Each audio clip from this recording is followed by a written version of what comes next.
Did we get that live? We might have gotten that live. Hey, everyone. Commander Josh Hawkins here. Welcome to the Brocast. It is Sunday. It's that time once again, and I don't know if you heard Shibuka, but we might have had to. We might have to add in a live bleeping, like a live censorship button.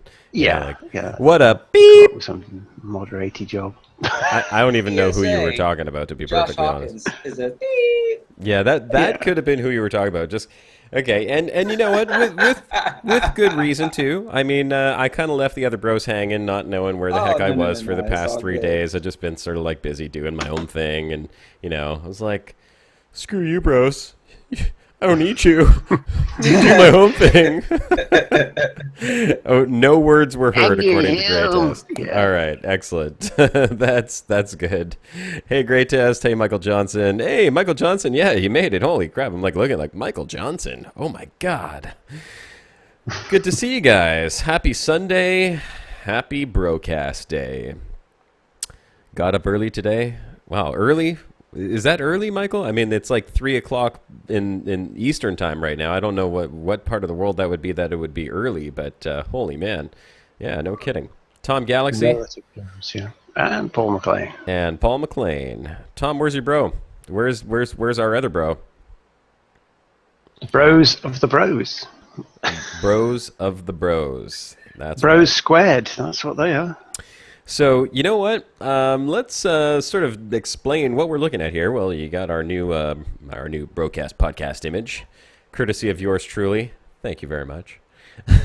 That's right. Quality work, sir. Shibuka Quality work. usually puts them together, but as you can tell from my quality photoshopping, It looks beautiful. it's pretty fantastic. You've got me in the Star Citizen helmet. You've got Darth Shibukius in the Elite Dangerous bobblehead helmet. And you've got Commander Turgeon Kerwin over there in the Kerbal Space Program helmet. And, well, there's a reason why we've got all of that on there. For starters, we're not going to be playing Elite Dangerous today. I know. No. It's a shocker. It's a shocker. I know. Calm down, everyone. It's going to be okay. Just relax. Calm down. Let's take a breath. Deep breath in. Exhale. Let's say hi to everyone who's just jumped in the chat here before we break the news.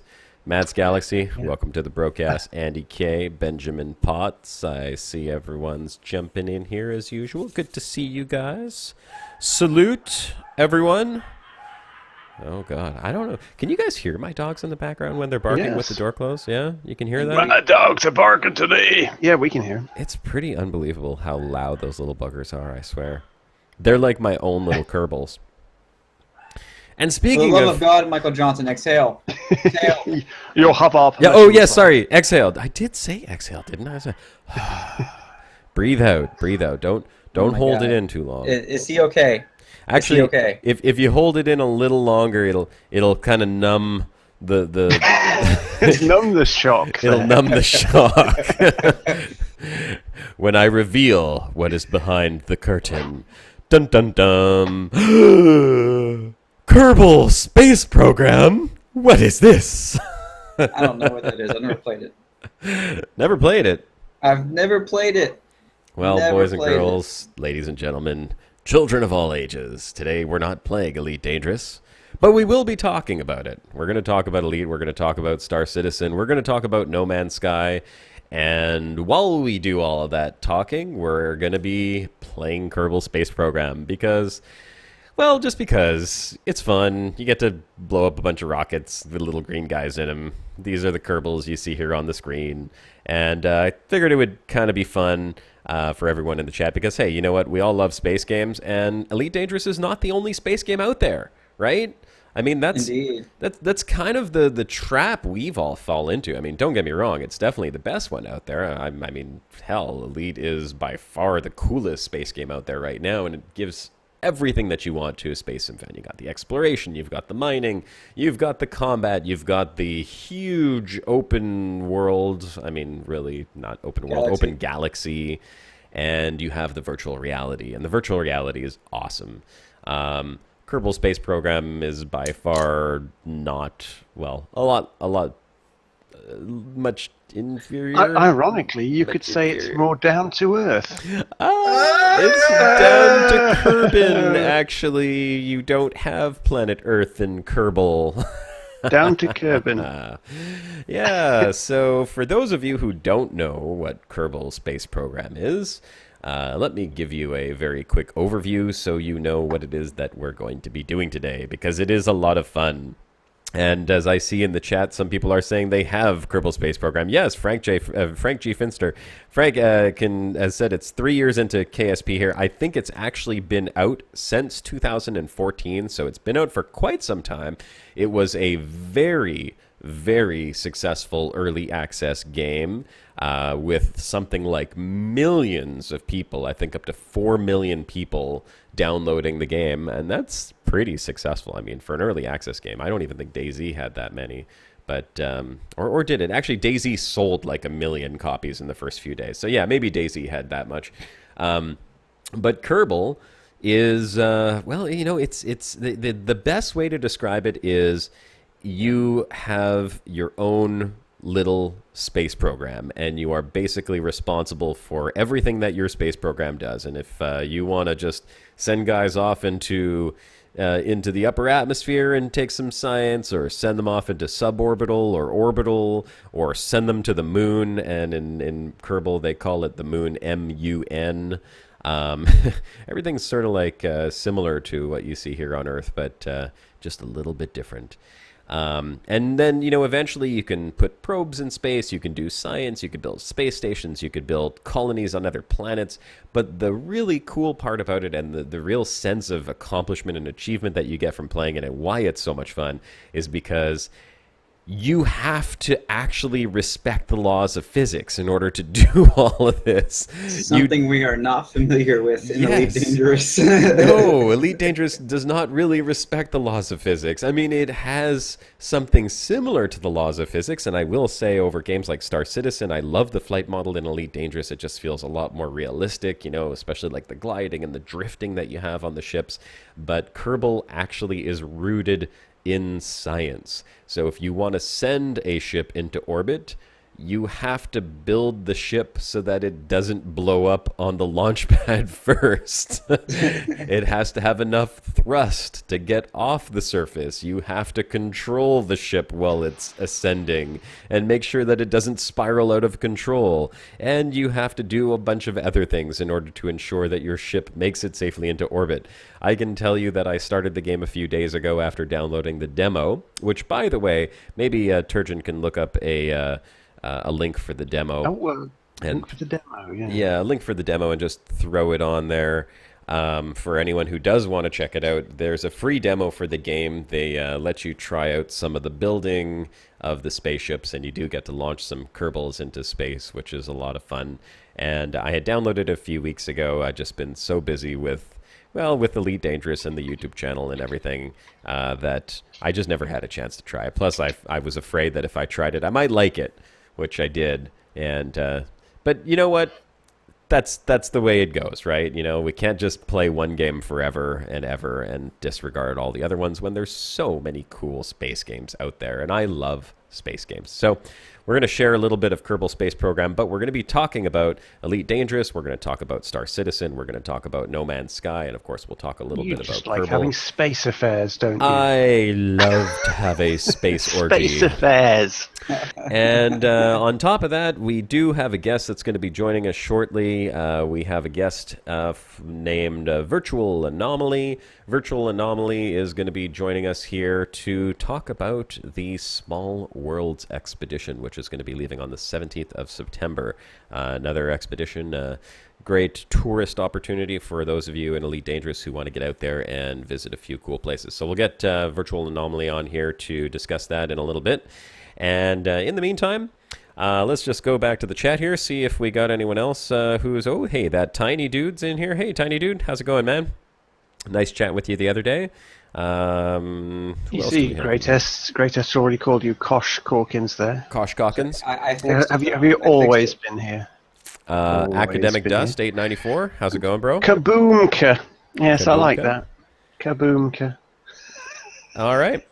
So, ladies and gentlemen, without further ado, let me present to you Kerbal Space Program. Now, what we're going to do, just for fun, so I did play the demo. The demo gives you access to some parts that I didn't realize you don't just automatically have access to when you start the game. You can start the game in a few different modes. I'll show you here what we're doing. If you start, I'm not going to resume my save. I'm actually going to go to a new one, and we'll call this one Brocast.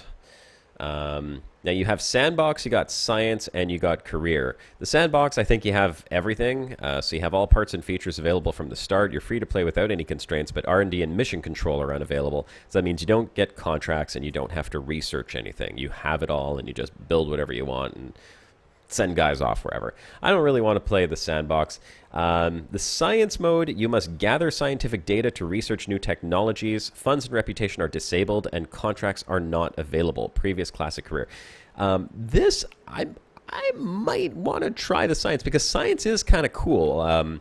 Like when you send your rockets up into space, you can attach scientific experiments on them, and you have to perform them, and you can do them at different altitudes, or you could do it in orbit, or you could do it on planets, and they have, you know, greatly improved scientific equipment as you progress through the game with like drills, so you could do soil samples and surface analysis and all kinds of stuff. I've gotten nowhere near that right now. Just last night, I finally successfully launched a Kerbal into orbit, and if I showed you my save game, you guys would laugh, because what I didn't realize is I didn't take into account the fact that once you're in orbit, you need to have a way to get back down, and I had used all my fuel. So Jebediah Kerwin, which is your first Kerbal that they give you, astronaut, is now in permanent orbit over. He's Laika, is he? Poor Russian space dog. But he's very happy.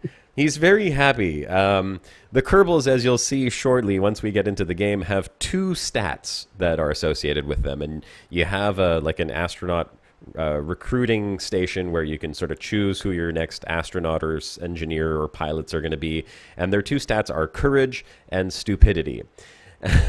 Which is all you need to be an astronaut, I suppose. Never mind technical capability. No, courage and stupidity. Courage and stupidity, especially if you're a Kerbal from the planet Kerbin. So science could be kind of cool. I did career because this is sort of like the classic game mode. In career mode, you have to manage all aspects of your space program. Funds, reputation, and science are all active, and contracts are available at mission control. The contracts are kind of nice because the contracts give you direction. Like they'll tell you, test this at this particular altitude, or, you know, do an observation of this location from above this altitude or below this altitude. So those do give you quick boosts of money and science and reputation as you're doing them. I kind of wanted to try the science mode because I think that you just do that from science, but we'll stick with career. I think that's the classic mode. Actually, you know what? Let's put it to a quick poll in the chat here, and I'll let you guys decide whether you want me to try out science or career. I'm going to start from scratch.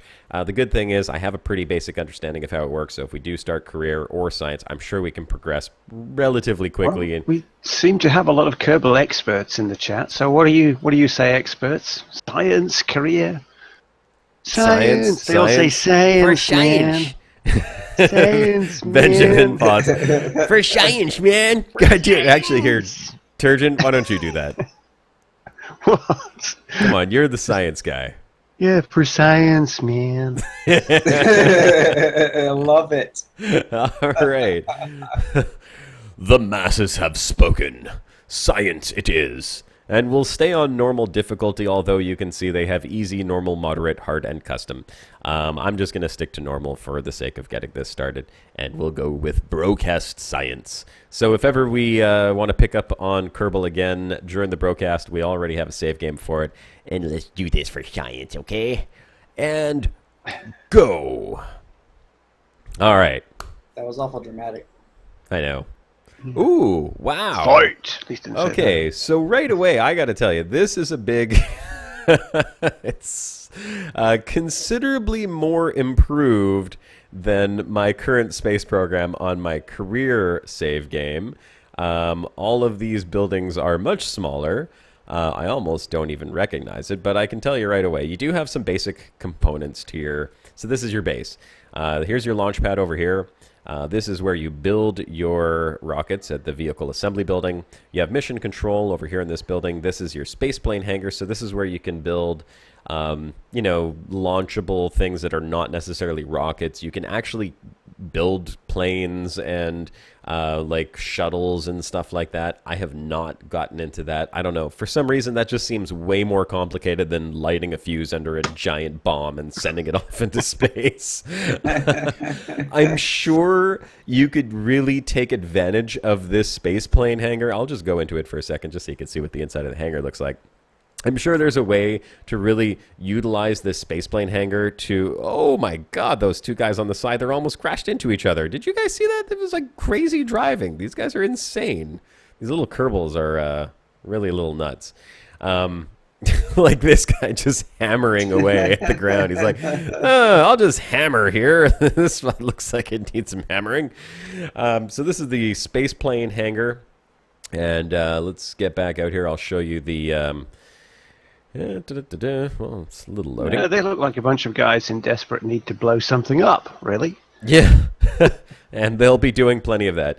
Here is our vehicle assembly building. This is where we build the rockets, and those are that's the main building that you spend most of the time on. I pretty much just spend all my building in the vehicle assembly building and the launch pad, and the rest is in space. The tracking station allows you to track anyone you have out in space already, which is really handy. And the research and development, I don't know how this works here. Okay, so hold on. Let's move Gene Kerman over. So this is the tree, and you require science to unlock it. Need some science points to unlock the different trees. And then as you progress down, you unlock different things like basic rocketry. You get different rockets, fuel tanks, engineering. You got like the science and the communitron and the stack decoupler. So we'll probably grab that first, but we're definitely going to need the basic rocketry as well if we're going to do any of the other things. But the trees go quite far down to experimental science and large probes, something Shibuka knows lots of, experimental electrics, aerospace tech, so it gets pretty advanced, and then especially with the heavy rocketry. What's the end of the tree then? Is it a case of we need Bruce Willis to save us? Yeah. That at the end of the tree? Exactly. High performance fuel systems. I'm pretty sure that there is nuclear power in some way here. I've watched, as many of you probably have, I've watched Scott Manley making videos on Kerbal, and he's quite advanced. I mean, when I load up one of his videos, I'm like, wow, okay, he's got like an entire space program out there already. He's been playing it for years, though, so we're clearly not going to get there in this short broadcast, but we'll try to make it as quickly as we can. Here's the astronaut complex. You can see who we have applicants. Oh, look at this. Scientists. Lots of courage. Very low stupidity. That's good. And then, of course, you have guys like Tetris Kerman over here with medium courage and a ton of stupidity. The pilots are just awful. But we're not going to hire any of these guys for the time being either. Just show you who we have. We have on roster already, we've got Jebediah Kerman, Bill Kerman, Bob Kerman, and Valentina Kerman. Jebediah is kind of like the guy that gets used automatically for everything. And then last but not least, you have the administrative building, which is closed for the science. And I guess that's pretty much it. And mission control is closed as well. So I guess it's all about science, which means let's see what we actually start off with. Because I've never done science mode before. So we have a flea solid booster. We've got these modular girder segments. We've got some aerodynamics, some basic fins. We've got a parachute. And we've got the mystery goo containment unit, which is the first science module that you're going to start off with. So yeah, this is Werner von Kerman over here, basically telling you that you've entered the vehicle assembly, and let's just show you how this works. So the first thing you do to build a rocket in Kerbal is you need a command pod. Every rocket requires a command pod. This is where Do you not need a Scottish accent while you're at it? You need a command pod. It's like, I'm going to build a command pod today. That's what you need. That's right. I'm going to build a command pod today. And with every good rocket, you need some engines. So the only engines that we have now is the RT-5 Flea Solid Fuel Booster. What? RT what? I RT feel like I've naughty? just kind The of RT5. dropped into Brave. Some strange parallel dimension thing. And of course, we're going to need our parachute. So we'll put the parachute on the top. Josh dreadfully accented McHawkins, yeah. Yeah, don't ask me to do a Scottish accent. Hawkins. I'm no Scotsman. I like Stick to Josh Arnie. O. Hawkins. So we really have nothing at this point. No, what we're he's going to Josh do... Schwarzenegger, we all know that. Oh, yeah. That one. We're going to load up some mystery goo. Let's take 3 of these to start and get some science done. Mystery man. goo. Mystery goo. And Hey. we'll see if we can observe these at different orbits. So this is a pretty basic spaceship over here. Actually, I don't think it's really going to be considered a spaceship. I don't think it'll even reach space, but we'll put some... There we go.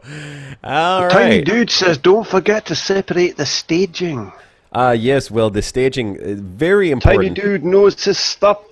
Yes, thank you, Tiny Dude, because this was a mistake that I made when I first started playing. I didn't realize this staging that you see down here in the bottom corner, this allows you to control the order of events that occur on your rocket. Now, right now, because all we have is an engine and a parachute, if you would have seen when we started, they were both on the exact same staging, which means that when we bring this rocket to launch and we hit launch, both the rocket and the parachute would deploy simultaneously. And that's never a good thing. Which, while entertaining, Yes. Well, very entertaining. It does not not... desirable. It's not... It's not science, man. It's not... Well, for science, bad you could science. do it. It could be for, like, safety testing. You know, I wanted to see like what would happen if I fired the rocket and the parachute at the same time. Fortunately, if you do forget to do this while you're in the hangar bay, once you get to the launch bay, you'll still be able to go ahead and adjust the staging. So that's not too bad. As you can see right over here, you have the staging here, so just add a second stage. We're going to put the rocket down on the first layer and then the parachute on the second. Now here's our little rocket. What's very cool about this, and I didn't really realize this until later, is that pretty much everything here you can right-click on, and you see like activate engine. We don't want to do that. You have the mystery goo. You can observe the mystery goo. The fins, well, nothing to do there. The parachute, you have deploy the chute. Well, we're not going to deploy that. And then, of course, you have the crew hatch, which you can open. You have reaction wheels, control from here, yada, yada, yada.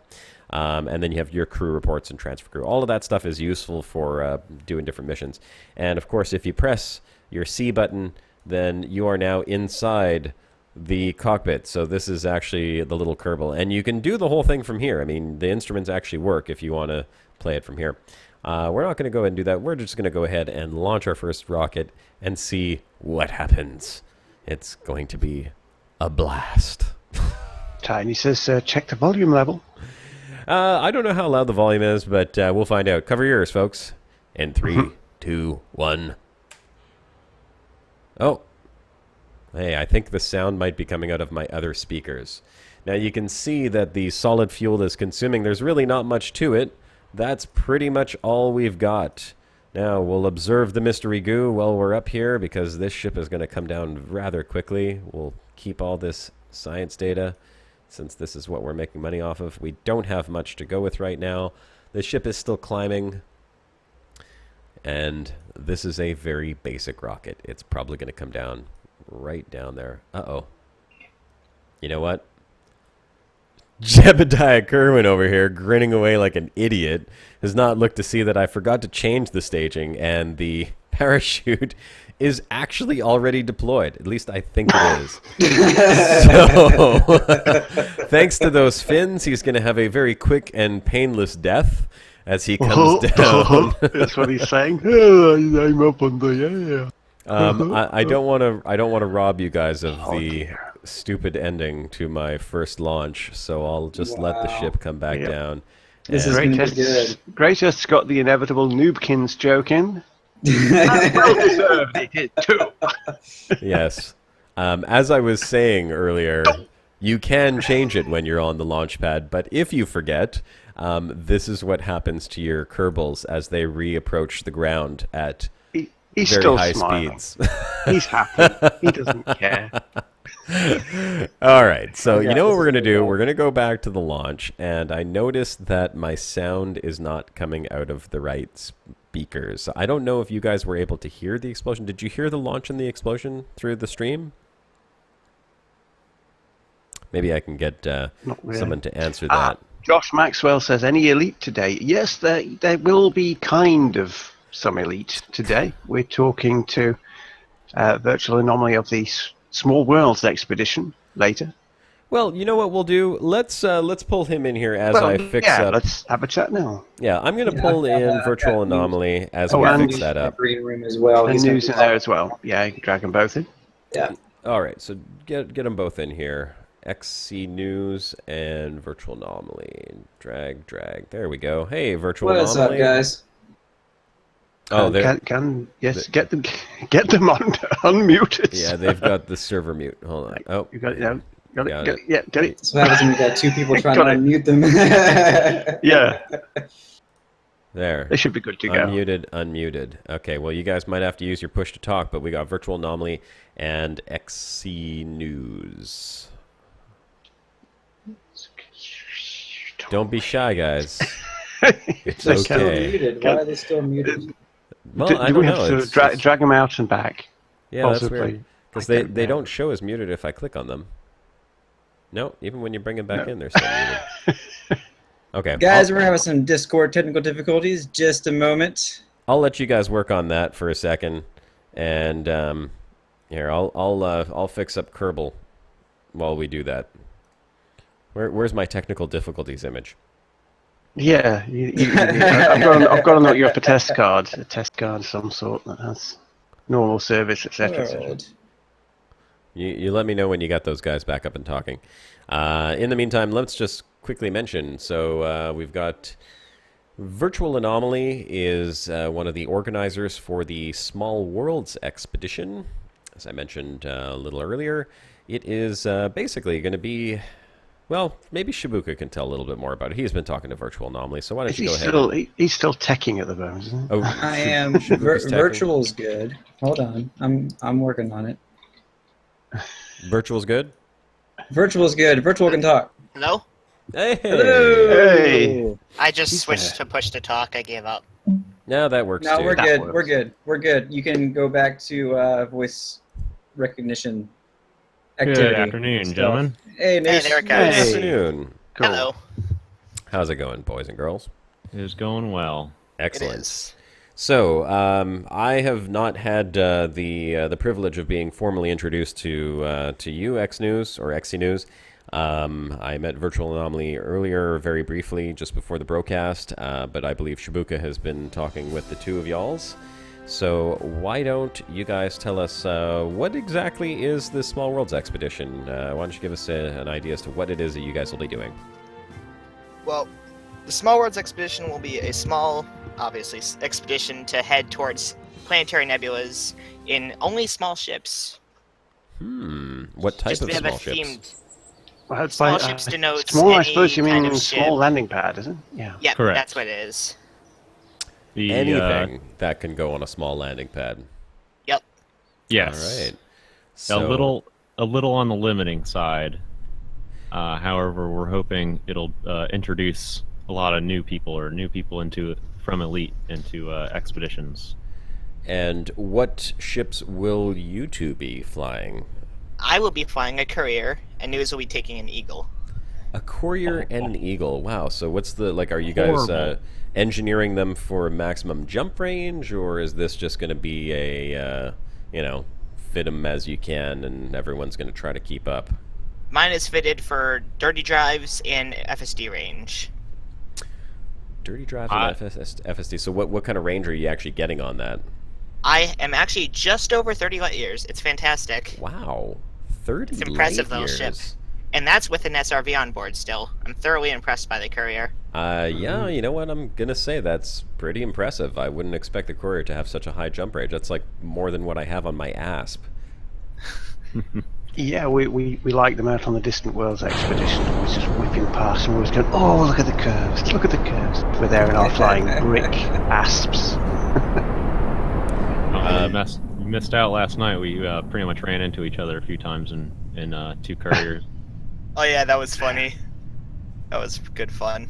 The Eagle's going to be an interesting one. I originally planned on taking a Cobra Mark III with intentions of bringing an SRV and the full shebang. Basically, smaller asp from what I'm used to from when I took it out to Crab Nebula. But I kept looking at the Eagle and thought it was weird enough. Maybe why not? I have overlooked my build too many times. It's going to be a shieldless Eagle that's engineered beyond belief. Ballsy. So, Ballsy, my current- I like it. Yes. Good luck landing, Matt. I've been trying to figure that one out. I'm not sure. I might not land because I don't honestly have a reason to without SRV. That is a good justification, that's as good as very any. true. I'll take that. You could save some frame rates with the dust. Yeah, you'll just have to remember to hover above the ground. Correct. That's Yes, all. Don't yes. touch down, otherwise. Wait, I feel wait like- for someone else to land and then just park on top of them. That'll do. I feel like taking an Eagle on an exploration mission, you're more likely to kill yourself canyon running than landing. I feel like Correct. it's the canyon running that does you in. You won't Yep. be able to resist. That That's canyon why will I'm call to you. nervous. I learned well enough during the Crab Nebula, which was my first expedition. Taking one SRV will never be enough because of accidents like messing around. I lost 3 SRVs thanks to Virtual and Dexter and Jarek and a couple other that went. Yep, I I had remember to, that. I had to return to the bubble a few too many times. Eventually, I came back with 4 SRVs. The only good wasn't- thing about flying solo is I don't have to worry about other people blowing up my SRVs. Just yourself. Just myself. Yeah. That's Yeah, it. you have a point. And speaking of not blowing up, if you're watching on the live stream, look at that. Jebediah Kerman has made it back down to the ground because his parachute did not deploy as we fired the rockets. So Hooray. we're going to just jump back and forth very quickly here, if you guys don't mind. No problem. So we've landed our first little mini ship. And at this point, I mean, if anyone in the chat, by the way, has a lot more experience than I do, I'm sure there's plenty of people that do. I'm actually really new to Kerbal Space Program, so just put in here if there's anything that I should do or you suggest that Josh I do. Maxwell there says, did we see any people with a cutter on Distant Worlds? I don't. You could, the cutter wasn't around, was it, when we had Distant Worlds, when it launched? I don't think you could have made it out there because you couldn't have one at that point. The cutter, Yeah, I'm not exactly the cutter sure was when the around. cutter I came don't in. think it was available. at this Yeah, time. there weren't any cutters in Distant Worlds. Now that you mention it. There wasn't any clippers. I don't think. We had a Corvette or two, a couple of Federal We Corvettes. did. We had a Corvette. We had Olivia in her T9 came out T9, to yeah. Eagle Point. That was crazy. We did have a courier though. We did, Two fingers in Yeah, his two courier fingers at in his Beagle fast Point. courier, yeah. When we were doing flyovers at Beagle Point, when Two Fingers came flying over everybody, Yeah. going like 350, 400, which was like the max you could do back then before FSDs, or not FSDs, before engineers. And That's what made me fall in love with it. and someone came in a Sidewinder too, didn't they? Yeah, Well, Commander Fraud Fraud Digger. Digger. Commander Hawks. Yep. Hawks. Fraud Digger was there. Frog. Yeah, Hawks as well though. There was 2. Hawks there as well, yeah, too. Yeah, 2 sideys. Yeah, but I'm really looking forward to this because I mean, you as explorers, we automatically min-max for jump range, which puts your options at Cobra if you really want to get ballsy, Diamondback Explorer, Asp, or Anaconda. That's pretty much what every explorer takes out. So if you narrow that down to small landing pads, I love it. Yep, that's part of why we came up with the small worlds. We'll get exploration pictures with no anacondas and no asps. Something different for a change. Are you Distant actually- Worlds, Distant Yeah, are Worlds you- waypoints were nothing but asps and anacondas. Pretty much, yeah. Are you also going to be looking for small worlds, for the smallest of small worlds while you're out there? A few. Tiny planets. We have all of our waypoints are locked in. We're about to upload all of that to EDSM sometime this week and release our waypoint locations. We have a couple of very small planets, usually tenths of Gs. We do have one of the best waypoints that we have, however, gonna have to give a little warning out there. It is a 2G planet. It is the most gorgeous planet that Which you will not be landing on. I will not be landing on, but I will certainly be flying around it. Greatest says, why does everyone forget about the DBX? Well, they don't. It's a module slot short, really, for most purposes. Yeah, Isn't well, it? there were a couple DBXs out there at Beagle Point. I remember seeing two. Yeah. But that's really all I saw. The DBX was the first exploration ship I took out, and I still love it. Now Greatest is also lambasting you for not using symmetry, John.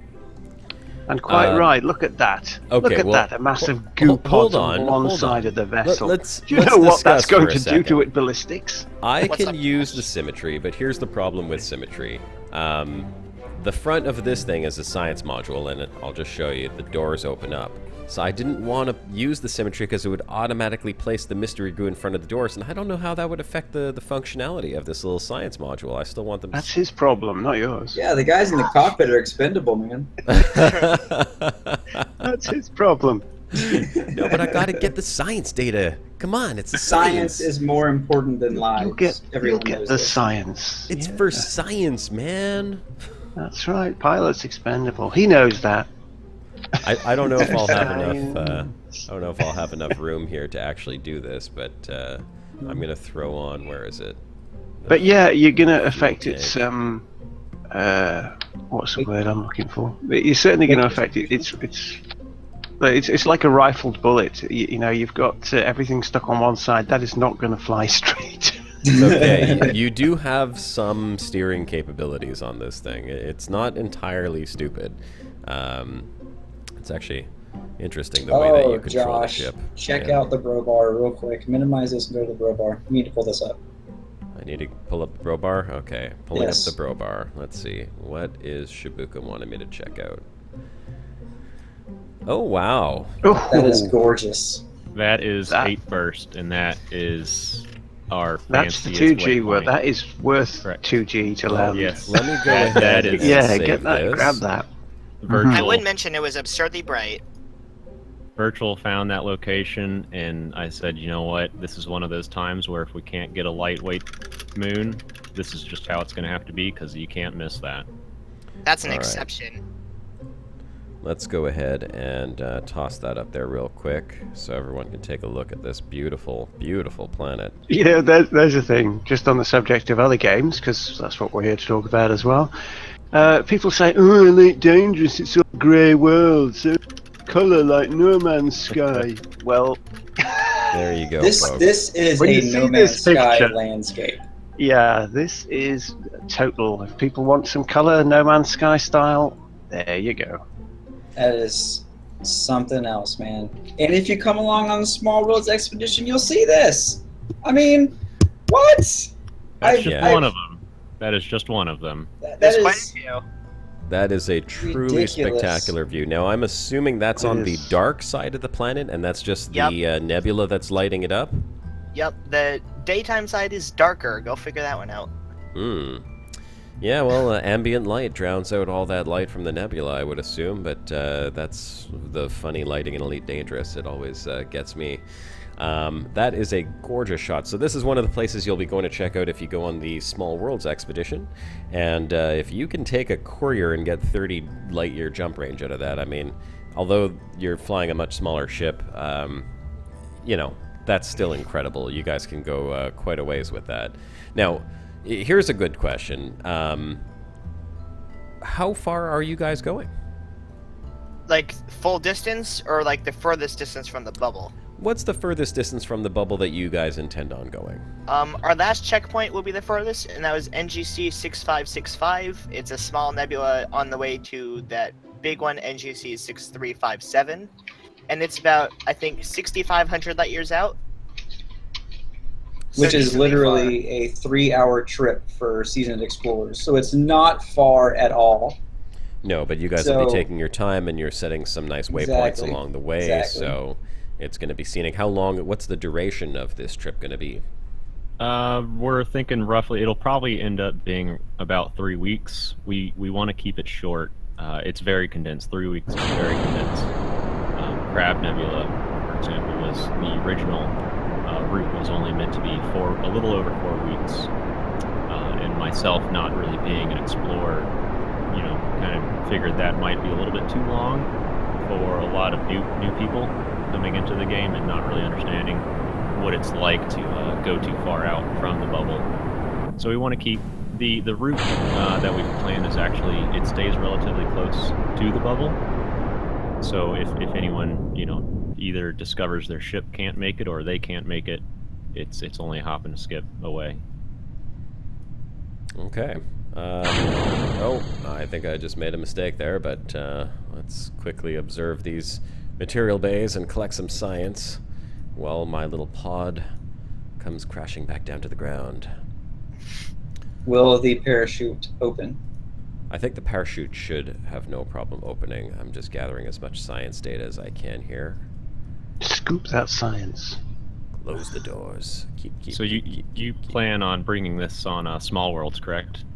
Yes, this is my ship for the Small Worlds expedition. It'll land on a small pad.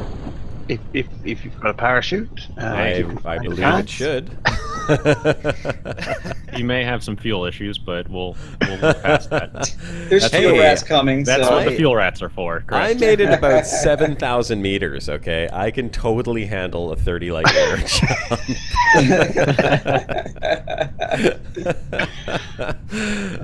No, this is such a different style of gameplay, and I'm not gonna lie, after all these years, over 2 years now playing Elite, it feels like it gets to the point where you have to take a little bit of a break and do something different once in a while. Otherwise, you and I don't want to. There's so much cool stuff happening, but we're not getting any answers on these mysterious signals and the unknown probe. We've invested a lot of time and energy into it, and as you've seen on the last Brocast, we've put time looking into what the signal means and talking to people and getting guests on and just trying to figure it out. We're not getting anywhere, and that's only what you see on those 3 hours.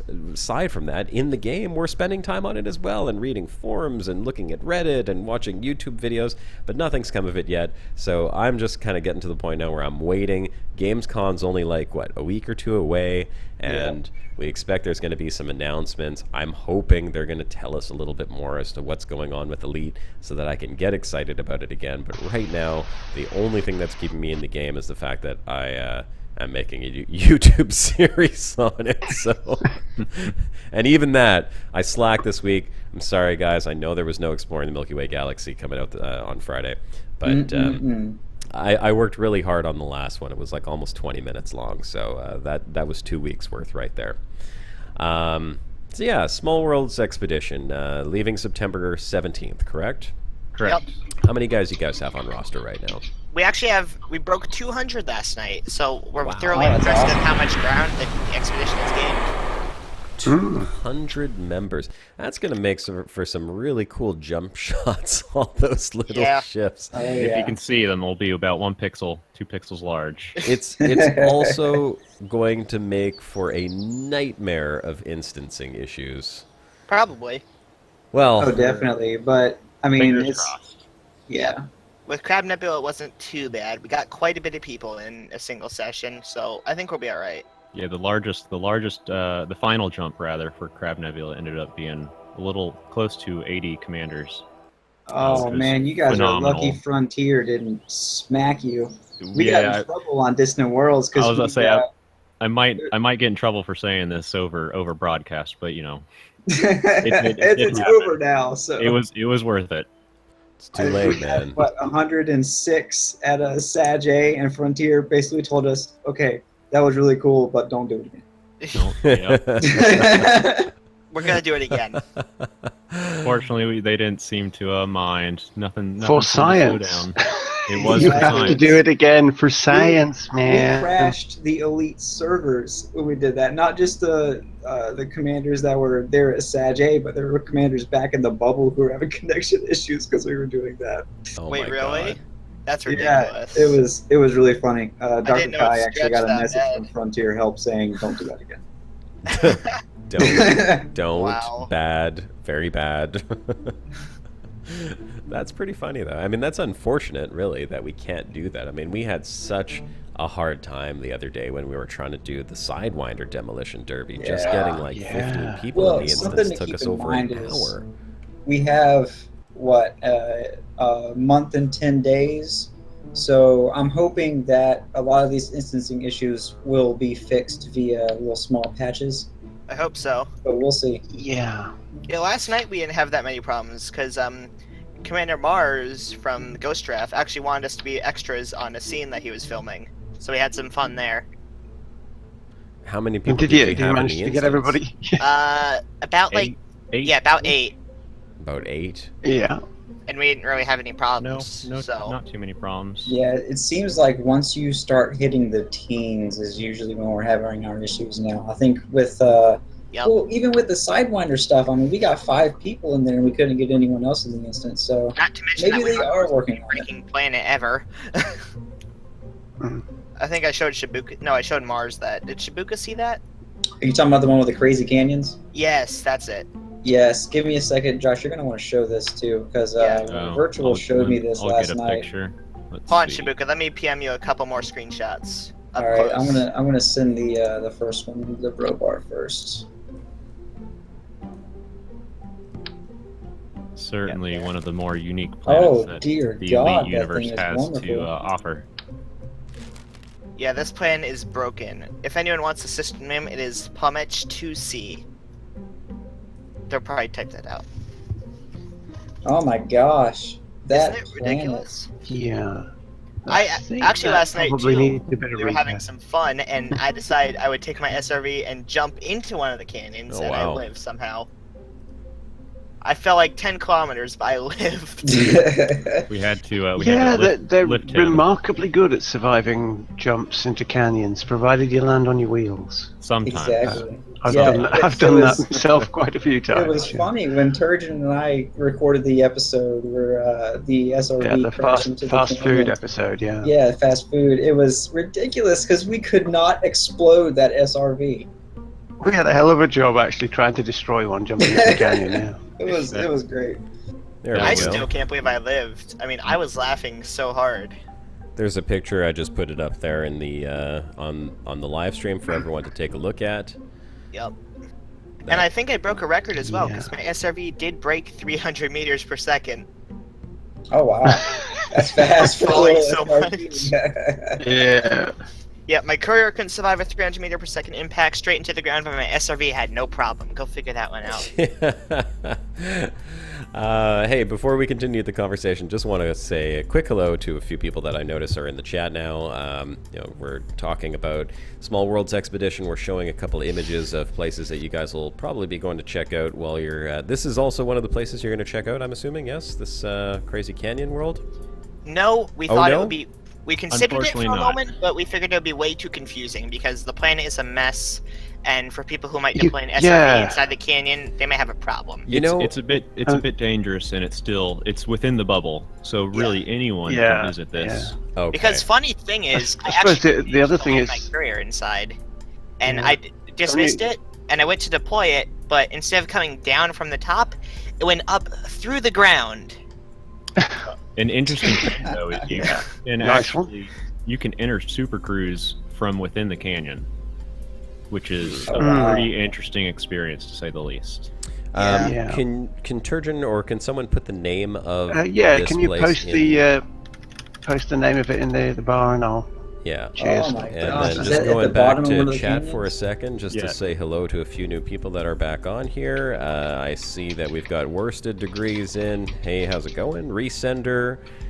Millstone Barn, how's it going, Millstone? Good to see you. What else? We've also got Dexter, Skip Doe, and Josh Maxwell. Josh Maxwell was in here earlier, I think he was. Oh, is And, Dexter in here? A Hoover Dirt. Who else are we missing? Oh, Rodney Peters.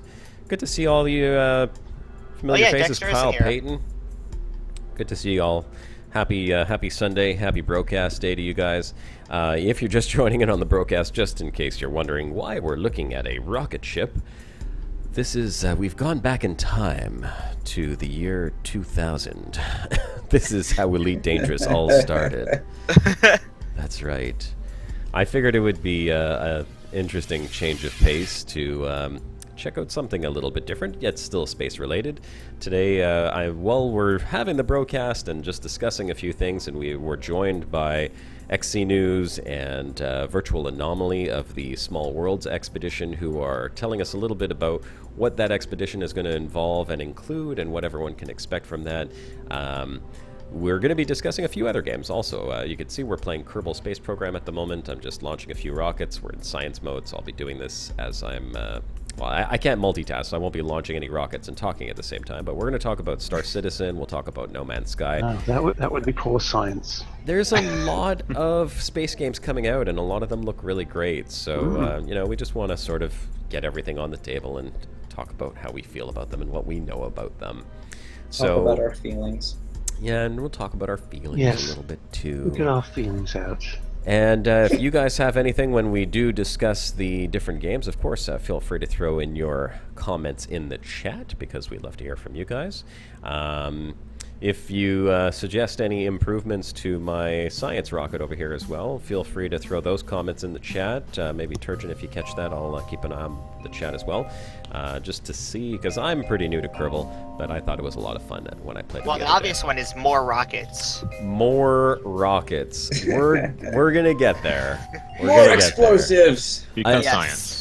For the rockets, what I'm trying to do is... Worsted's asking if you saw the vid from Star Citizen he mentioned. Yes, in Last fact, week. I'm going to play Yes. that on the broadcast here Yes, shortly. we'll be playing that in We're a gonna take little look at that. while. In fact, I'm going to play that after I launch this next rocket into space, which is the next thing we're going to do. Are you sure you're gonna launch it into space? Yeah, I'm just going to make sure that the staging is okay before I launch it. That was a terrible Arnold. I don't know. That was really My bad. Arnold You're out is of practice. It's not bad. It's better than your Scottish. Yeah. Yeah, better than my Scottish. It's Fair not enough. saying much. It's better than my pirate.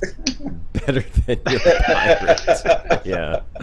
All right. Well, let's go ahead and launch this one and see Well, what happens. we shouldn't mock. We shouldn't mock because Josh's Arnie is much better than mine or yours, Shibuka. So. Any of you guys' impressions are better than any of my impressions, except for maybe my King of the Hill impression. That's the only one I have going for me. All right. Well, give us your King of the Hill impression as we launch this rocket in 3, 2, 1. Oh, it's wanting to spin. I'm trying. See. Now, Oh, the dig. I am steering Frank it. Vincent's I am mentioning steering. the dig. Dang it, Bobby! Oh, it wants a level. It's a little top heavy because of those mystery goo. Yeah. The dig, broken sword, needed Starglider. They're Whoa. mentioning in chat. Oh, That shouldn't have happened. Okay, hold on. I see. I told you weren't going to get into space. Okay, well, I wasn't going for space there. Oh, I don't want to damage the science experiments. Jeez. Let's observe and collect some science. Quick, collect the science while we're still 5 kilometers up. Observe. Okay, we got some science. We know that ship is a little unstable. I'm gonna deploy the first chute to slow us down a little bit. Skip says, Joe Dye says, this is fine. This little guy over here. Oh, This is he's fine. great. He's my favorite. The situation's fine. Yeah, right now in my campaign, Jebediah is in a permanent, stable orbit around the planet with no actual fuel to bring him back down. And he's still smiling, too. I don't know if he realizes what is Fuel rats won't be invented for over 1,000 years, but never mind. the direness of his situation. Yet he's quite content with floating around in orbit around planet Kerbal. Or Oh, Kerbin. You've seen him up with onion head, man. Yeah. Eventually, as my space program intensifies and advances, I will develop a cargo ship with some type of grabby device that will be able to retract him back in. And I don't know what Kerbals eat, but I don't know what I'll look like then. But there will be some type of Kerbal food available for him. I won't smell too good, that's for sure. Yeah. Oh, Lord. I mean, I know that there are like crew modules and stuff, but I don't really know how the advanced part works. That doesn't seem to keep track of anything more than like the time of the launch. I haven't seen any like day, and there's day and night because the planet rotates and everything. I mean, it's all based on like actual physics, but I haven't seen like a time of day and how many days have passed. So there's no calendar days that seem to count. So I have a feeling he might survive for a very long time up there. Skip likes your very scientific use of the word grabby as a grabby device. That's very scientific. Of course it is. Well, for the Kerbals, it's actually it fits them. Yes. and I'm Canadian. He's looking a little the space concerned arm. there. Your Kerbal looking up at his chute. He's a little concerned. Yeah, No, he's smiling. We invented the space arm, us Canucks. So I should know what it's called. Anyhow, looks like this is going to be another successful landing. Aside from the first one where the parachute was already deployed, so far these guys have been very fortunate. I'm just going to speed up time, get down to the ground, and we'll collect a bit more science. All right, so we're making some decent progress here. All right. Oh my gosh. Ridiculous. We'll go back to the Space Center. All right, we can resume discussion. Actually, here, you know what? Before we discuss Small Worlds Expedition anymore, let me just collect... Tiny dude sneaked back in from work, and he says at the Space Center there is There's a what? a timer. They've got a clock there. Oh, there is? There's a timer at the Space Center. Okay. Well, I got some more science here. Not much, mind you. I don't know why, but we'll collect that science. I collected some science, man. Yeah, I collected some science. Now that we've It's got just that, floating around out there. let's go ahead and bring this up. So, what we're going to watch here, Yes. where is it? There it is. Play. The stuff we're about to show you today I'll let is Nathan Dearsley full explain. R&D investigation into the catastrophic damage of capital ships. There's some very specific milestones and goals that we try to accomplish with this, because there is a high-level plan to have fully explorable dead ships, not only in space but also on planet surfaces. The idea behind the R&D work was initiated, shall we say, from a key point in the story. It was something that I wanted to kill two birds with one stone. So we know we wanted to achieve these things for the PU, and why not try and do the same for some parts of the story. So the starting point was, we've obviously got a lot of capital ship material that we can use, ranging from the Idris to the Javelin to the Bengal. The key point is that we didn't want to have to recreate everything from scratch. So you could, for example, take an environment or a ship and go, okay, this is 100% damage now, and start again. You would get a very good result that way. But what we wanted to do is we really wanted to push strong reuse of existing assets, simple shader swaps, and full use of VFX and lighting to push a mood and a feel into these areas.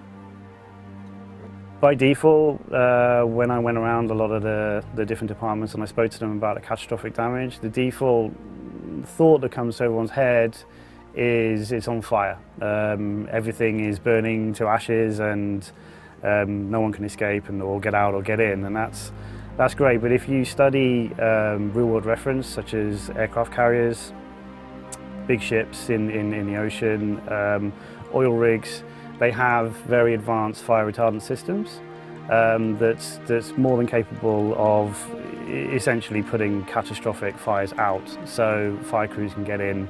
And not only does that kind of make things accessible, but it also kind of opens opportunity to have lots of wet surfaces that we can then, with the light going out, play with very kind of clever lighting techniques to try and like kind of push a mood that we're after, which is dark, dead, slow, it should kind of work. The environment that you're used to should now be working against you. So these are the things that we're trying to create.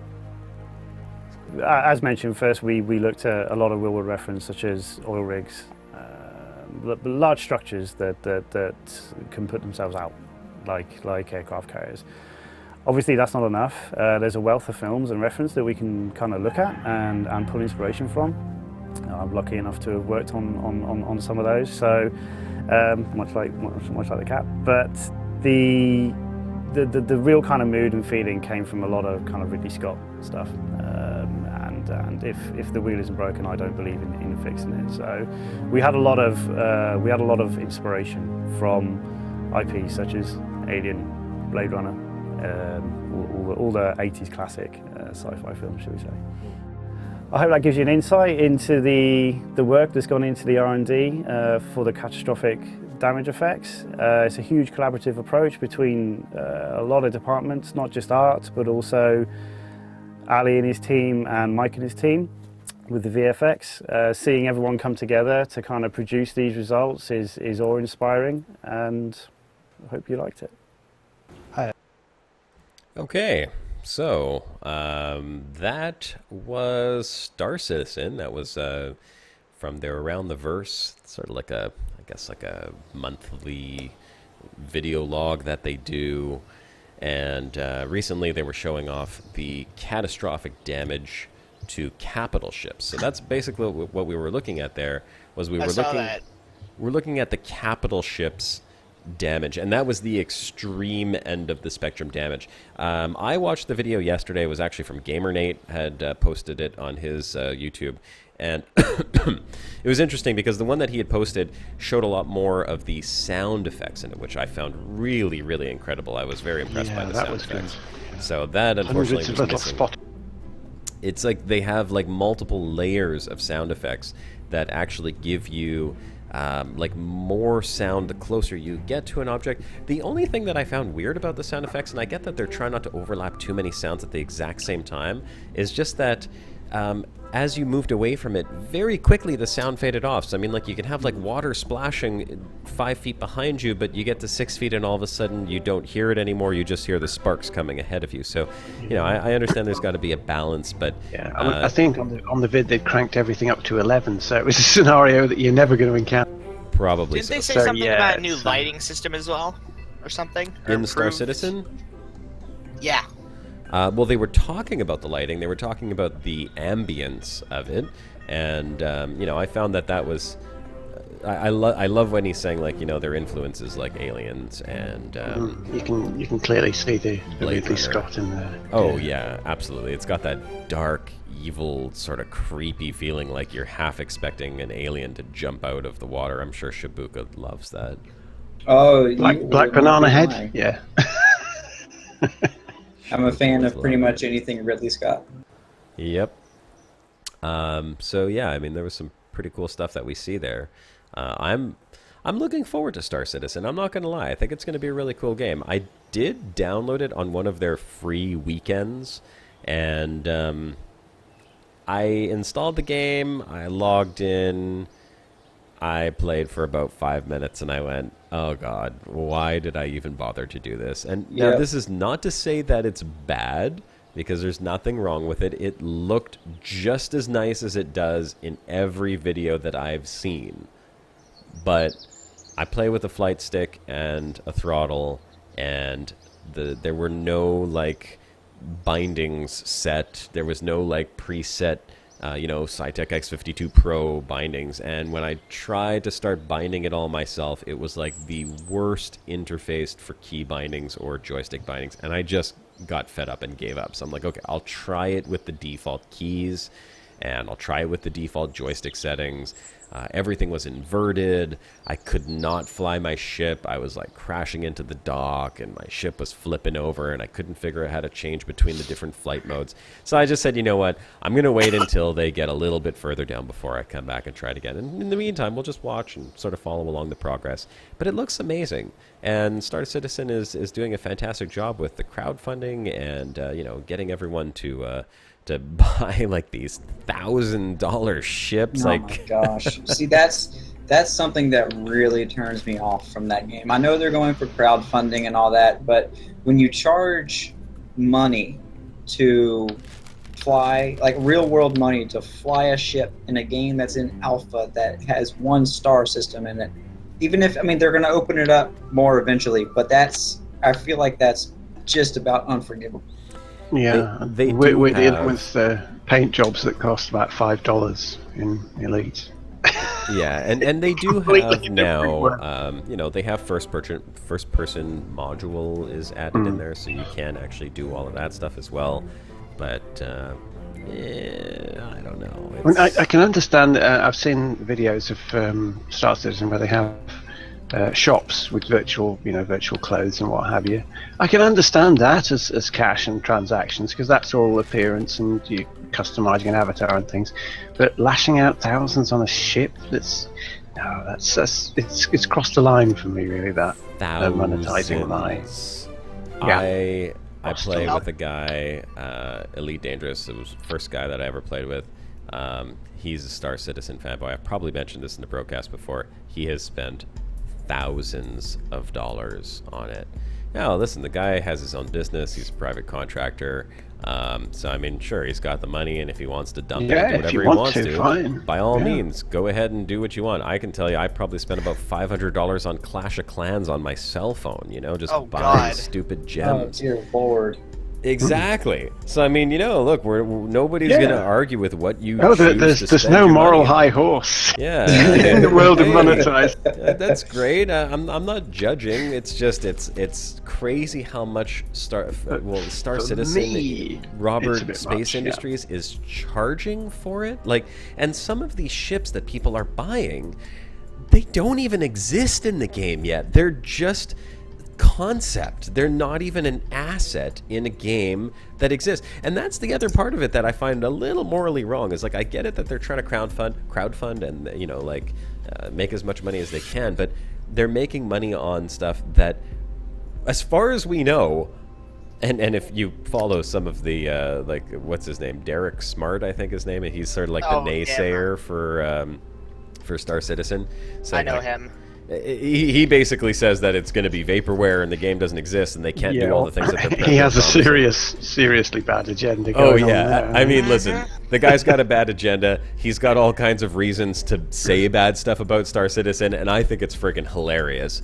But you know what? It's a good thing that they do have someone saying that, because everyone else is just fanboying. Oh, it's amazing, and oh my god, I can't wait, it's so awesome. Well, hey, guess what? You got to have a little bit of realism, and even though Derek Smart might not be realistic, there's something in what he's saying that has to be taken into consideration. It is possible and conceivable that despite the fact that they have raised some ridiculous amount of money, like something like over $100 million in crowdfunding, that maybe something will happen and the game will not get released.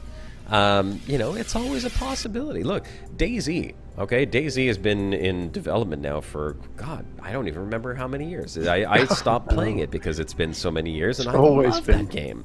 I was playing DayZ Mod. Kosh Corkins, it's always been there. Yeah, it's like, okay, so when Dean, well, the guy who created DayZ Mod, when he said that he was gonna, or that Bohemia was hiring him and they're gonna make an actual game, I was like, oh, that's really awesome, and it'll probably take like 2 or 3 years. Well, it's been over 2 or 3 years now, I think, and we are still very far away from having a complete game. They don't have the crowdfunding that Star Citizen has, but they did have a huge number of people buying the game, and it was highly popular. So there was no reason for them to not do this, and I see the validity of making a game out of it. But look at what happened. Dean Hall, left. He's started his own game company, and now the direction of the game is being handled by other people. So what happens? Now, obviously, I don't think Chris Roberts is going to get up and walk away from Star Citizen. He certainly doesn't have any incentive to, and this is his dream. But hypothetically, what happens if something happened to Chris Roberts? Maybe he dies in a car accident. Where does that leave Star Citizen? Where does that leave Robert Space Industries? Will they continue the game in the same direction? From a vision point of view. Exactly. Will it Yep. have the same vision? Will it have that same passion behind it, the drive to continue to push and make that game? I don't know. But these are things that we don't know. And obviously you can't say, well, it's going to happen or it's not going to happen. But people are spending thousands of dollars, and I'm sure, because, my buddy spent $2,000-3,000 on it. I'm sure there's people that have spent tens of thousands of dollars on it. Well, yeah, isn't the most expensive package like $18,000, and you get Yeah, ridiculous. with the access to the special lounge and what have you. And someone's buying it. And then you've got the complete flip side of that, where you've got No Man's Sky, where it's a team of how many is it? Half a dozen, Something like that. with none of this billions of investment going into them. It's just these half a dozen guys been working through a basement and then restarting everything, chipping away at it over time, and it's got this cult following before it's even been released. It's a very different business model, that's for sure. It's Absolutely, is, and yeah. it's a business model that I can 100% get behind. I've been following No Man's Sky since it was announced at E3 in 2014, and Me too. I've loved everything I've seen from it, and I have absolutely no qualms with on August 12th me dropping $60 on it and starting to play it. If I get 15 minutes into it and I say, "Oh, this isn't the game for me," I'm okay with that. Because I've been following it for I've been following it for 2 years. I've loved everything I've seen. I've done all the research I can on it, and I just dropped $60. If they drop the ball on No Man's Sky, I'm okay with that. It's been hyped up beyond making sense. I mean, this game is so hyped right now; it's ridiculous. And I know That's a major problem with it. Yeah, I know Sean Murray is like crapping his pants right now, waiting for this game to get released. But I mean, I have the utmost faith in No Man's Sky. But if I was to spend $100, $200 on these ship packs for Star Citizen, and then 5 years from now, 6 years from now, it finally gets released, like what did my money do? Yeah, It did nothing. exactly. A lot of the way games work nowadays, what worries me is how all of these games that connect online, such as Elite, actually, what's going to happen when the server, what happens when Frontier shuts their lights out? What's going to happen to the servers? Where did our money go? I'm nervous for that. That was actually something that people were concerned of with Elite Dangerous when they announced that there would be no single-player only mode, like no offline mode. Yeah, didn't they originally promise that, but then the Kickstarter kept developing, and then they kind of just kicked it away? Yeah, it was in the Kickstarter, but I think what happened is that they always had this vision for the online world. Progressed so far down that path, always thinking in the back of their minds, don't forget, we have to do the single-player version as well. And then when it finally reached a point where they got enough time free to look at making the single-player version, they realized that they'd coded everything in such a way that it was now no longer possible to have the background simulation in both. And so they just said, oh, well, we can't do a single-player version then, which caused them to cough out a lot of refunds, it has to be said, from people who felt they'd been gypped in a Kickstarter. I have switched my mind on No Man's Sky. I might actually purchase it come release. The hype for me, from what I've seen, actually, it seems to gotten a little more quiet close to release. There's a lot of games nowadays, marketing teams nowadays for all these video games. I mean, they're just spending millions and millions on marketing. It's crazy. Yeah, that money could go towards making the game better instead. No, I think they're doing the right thing, though. As far as a business goes, they're making their money. Hopefully, they're making their money. If it's like Elite right now. We're expecting better things, but they have so many sales numbers. They're in a happy place. Yeah, because they're not the huge business infrastructure that Roberts Space Industries is. There's they're a small. They're a fraction of even Frontier. So all the orders, the pre-orders that they got for No Man's Sky, they'll be happy right now, and they'll have to build on it as a business model as they go, I guess. Yeah, I feel like that they're gonna drop 2.2 shortly after No Man's Sky comes out, though. I feel like. Yeah, I feel like Gamescom is coming. Oh yeah, that's right. Next week. Yeah. So I'm assuming that beta for 2.2 is going to start very shortly after. Yeah, launch. they're going to have to. End of Yeah. August, I Be think. like, End yeah, of August. at the latest. I would even say like the day after Gamescom. Like at Gamescom, they announced beta's coming out tomorrow. Have fun with it. Okay. When is Gamescom? Do you have a date? I think it's the 16th. I could be wrong. 16th or 17th. I was expecting the beta to come out on the 18th, which would be that third Thursday, which sounds about right then. Just gonna quickly launch this rocket. Lightning Wing says he hopes you crash because it's always fun to watch a crash. Well, it's really fun when it crashes right on the launch pad and there's a massive explosion. I thought that's what Kerbal was made for. I'm crashing. pretty sure it was. Yeah. Mind you, I'm not making them purposely to crash. I do try to keep my Kerbals alive. But if any engineering concerns over this ship before I hit go? I do. Interesting fuel setup. The shape is interesting. Yeah, right? See what I was going for there? But my legitimate concern is the two rockets on the bottom, since there's only two, it might not be that balanced. So if it tips one way, it's going to probably stay tipping that way. Well, I'm hoping that. Well, you can control it a little bit. I don't have any like proper thrusters or anything, but there is minimal control as this thing is going through the air, and it's not easy. It is just like very touchy.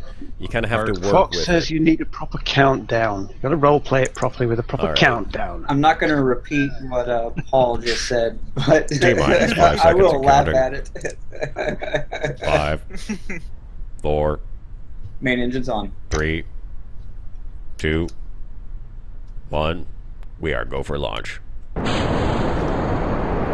Oh, she's flying pretty nice actually. Steady. I'm not even touching the controls. This thing is just going. Yeah, you just do yourself too. Yeah. Oh, there it goes. Yeah. I like it. I'm sitting here with bated breath right now. That is not the most aerodynamic design I've seen. Well, you know what? I'm gonna start it. It's like the old twig and berries. Started on a little bit of an incline here. Thrusting its way through the atmosphere. Quite literally this time. Science don't We're out have of fuel and detach.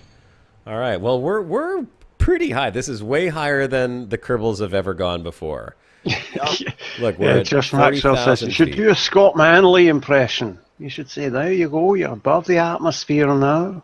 If you happen to put caps on the secondary rockets, that might have made it a bit more aerodynamic as well. Well, I'm going to go ahead and observe my mystery goo because we're getting them at different altitudes. Now, I'll wait till the next one for over 60,000 feet. We're still climbing. We got quite a bit of thrust over here. Look at this. The thrust is dropping 810 meters per second and dropping.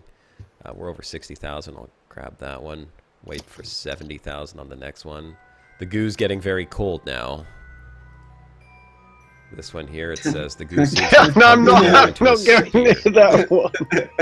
I was going to say it. I wasn't waiting. I was waiting for someone to say it. Condom detached. I nearly said it. Just the tip. Just the tip. Just for a second, just to see how it feels.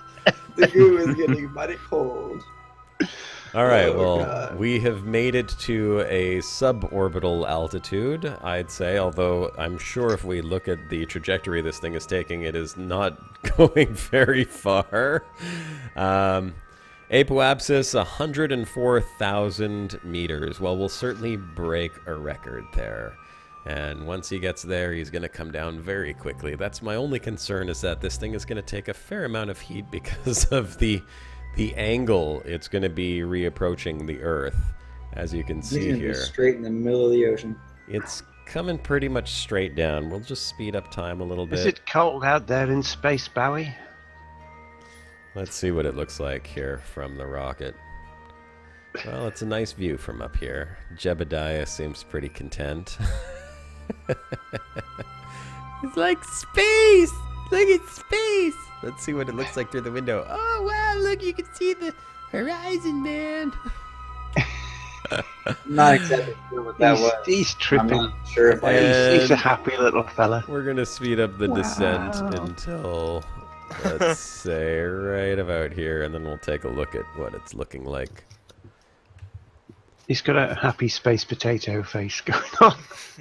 Well, I better He does. turn this thing downwards so that the heat shield is facing down. I don't know if that heat shield is going to hold up with this type of a re-entry, but we're going to hope that the heat shield does its job as we come back, because we're going to come back very hot. We'll have Josh Maxwell says, "Wonder what Arnie would say right now." They'd say you probably should have taken a slighter incline as you were firing that rocket up into space. We'll But have That's not an Arnie line. we'll have scrambled goo. Scrambled goo for lunch. Scrambled goo. Oh, good Okay, God. here we go. We're starting to heat up a little bit now. I'm trying to keep it pointed straight down. We're going real fast. I got a If you bad don't get your parachutes out, you'll end up with scrambled goo. You're going really fast. Oh, we are going really fast, but we're hitting the atmosphere. Heat No, shield's this is holding. fine. That's fine. Surface temperature is cooling down. Speed Yeah, is slowing this is fine, down. this is right. I still can't deploy the chutes, though. Come on, a little bit slower. This is going to be me. Going Oh, Yeah. She's gonna take it, Captain! Says Westman. She's gonna take it! she gotta take it. All Oh, right. did he go boom? Yeah. Oh, he went Bill. He went. Oh boom, yeah, he's all definitely right. going kaboom. Oh, you He's waited going- way Right too long past to like a open up Christmas those tree. Oh. parachutes. I couldn't open the parachutes. There was just no way. Whoa. Ground needs souls badly, says Fox. Yeah, ground needs soul badly is right. Ah, well. I'm gonna wait for my spaceship to stop wiggling because it was just jiggling away there, and we're gonna try that one more time. But I'm gonna take a slightly lower incline than that, and also I have my two, I guess these drogue chutes. I'm gonna put them one stage earlier because that's kind of helpful. Let's try that one more time and see how this goes if I take a little bit of an incline instead of just going straight up. This thing kind of wiggles a little too much like what it looks like.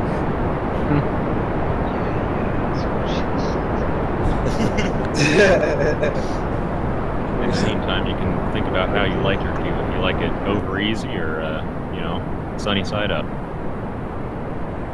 Let's see if I can turn this thing That's your down thing. a little bit. Come on. I'm gonna shut off the liquid fuel for a second and try, if I can, to get this thing leveled off at the horizon. It doesn't want to level off. I just don't have enough control surfaces on it. Come on, point down. And with my last amount of liquid fuel, oh, wrong button. Well, looks like we might be in a very similar situation. Let's see. Yeah. Okay, well, you win some, you lose some. It's just for some reason, and maybe just the amount of thrust this thing has on it, it just does not want to go at an angle. So what I might do, and I don't know if this will actually work, we'll try this. If I light both engines but I keep the throttle at 0 and let the solid boosters burn first and save the liquid fuel for once those ones are done. I don't think I need the liquid fuel thrust. I can save that. Let's see what happens here. Okay, solid fuel is going to go. Turn the liquid fuel on now, and with that, we should have slightly better control. You know, the space bar for staging is not really the best button for it, honestly. It's like I want to press space all the time for some reason. To jump higher, jump. That's what space bars are for. Okay, so this is working. This is okay. Lightning says, do you want the two side thrusters to decouple? I don't have those side decouplers yet, so I'm just hauling it. But that's okay. That's okay. We're gonna put the thrust all the way to full here. There we go. That should give us a decent angle for re-entry. We'll just stop that for a second. Let's see here. Yeah, there we go. He should survive this. Okay, we'll even hang on to those for the time being. We could even use it to slow ourselves down. Or we could just get rid of it now, I suppose. Since we don't need it. We'll do our science. Collect our goo. At least we'll make some science on this one here. Close those doors. All right. And I think he's going to survive. Against all odds. Well, that'd be good if he survives. Good for him, at least. Oh, yeah, very good for Jebediah. He likes bringing science to the people. Yep, he survived. So that's what it's about. I mean, re-entry works as long as you're not coming straight down from 100,000 meters. Parachutes don't work that well when you're going that type of speed. But I think this will do. Plug main chute. And speed this up while he comes back down to the ground. So let's talk about No Man's Sky a little bit, because that came up.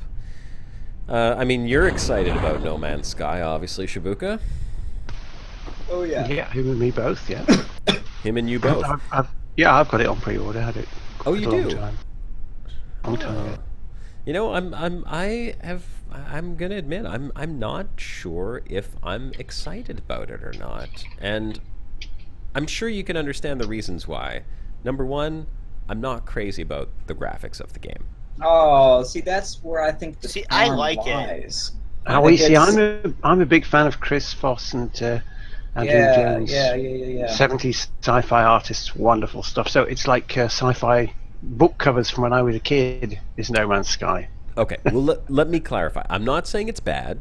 I'm not criticizing it in any way, shape, or form. I mean, look, Kerbal doesn't exactly have great graphics. It's a ton of fun to play. So I don't think that's going to be the main negative factor against it.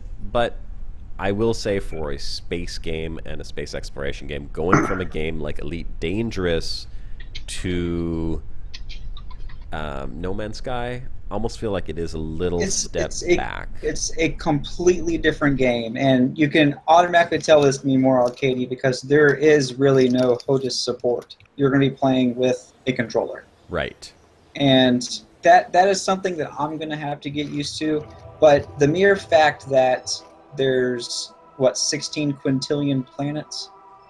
And I've read several reviews from people who have gotten advanced copies of the game, and they say that, they've reached the center of the universe, which is the, main goal in the game. And with all the planets they landed on in their entire journey, it never once felt like they landed on the same one twice. And, you're not going to encounter 16 quintillion planets while you're playing the game. There's no way. But there's going to be hundreds of them. And if you can land on hundreds of planets and all of them feel fresh in some way, you've accomplished something. I think it leaves a lot open to the community as well. As far as, look at Elite, all the PvPers and all the role players. No Man's Sky is leaving all of that open to really expand the game just via the community. Oh, absolutely. Okay, but what about the multiplayer? Because this is an area of discussion that has not been fully clarified. I like to play games with other people. I agree. The comments Sean Murray made about multiplayer are that it is one universe that everyone's playing in. Yes, but they're very ambiguous comments. He doesn't explain. If you're in the same area of space, if you're in the same exact place as someone else, you can look at his comments and come to the conclusion that you'll see them, but the chances of running into someone are astronomically low. Okay. Not to mention, they said that it won't label them as a player, so you'll never even know if you see a player. Right, and that's the other thing. You won't know if it's an actual player or not. And I read that you might be flying around and you might see a ship flying around that seems to be flying a little bit differently than the other AI, and that could be an AI. It could be an AI that has better flight controls, or it could be another player, but you wouldn't know. So if I want to play with you, Shibuka or Turgeon or Virtual Anomaly, like any of you guys, I'm not going to be able to do that. How are we going to say, let's meet in the system? You can't. So what is the purpose of a multiplayer game that you can't actually multiplayer? Yeah, the only thing that I could say might give away that it's a player is if you end up seeing any like lag or rubber banding issues when you're around them. Right, and that also brings the question: is there going to be some kind of chat, some kind of local chat, to where if you think you see somebody, can you quickly type out, "Hey, are you a real person? Are you a real person?" Shibuka Lightning Wing is saying the guy who reached the center in 30 hours used an exploit, which I think does make Is sense. highly likely. He says, in case you guys were unaware. I mean, all right. Now, when we started off playing Elite, it was the goal of the first great expedition to make it to Sagittarius A, and we thought it was going to take us months, and we thought, oh, we'll never rate.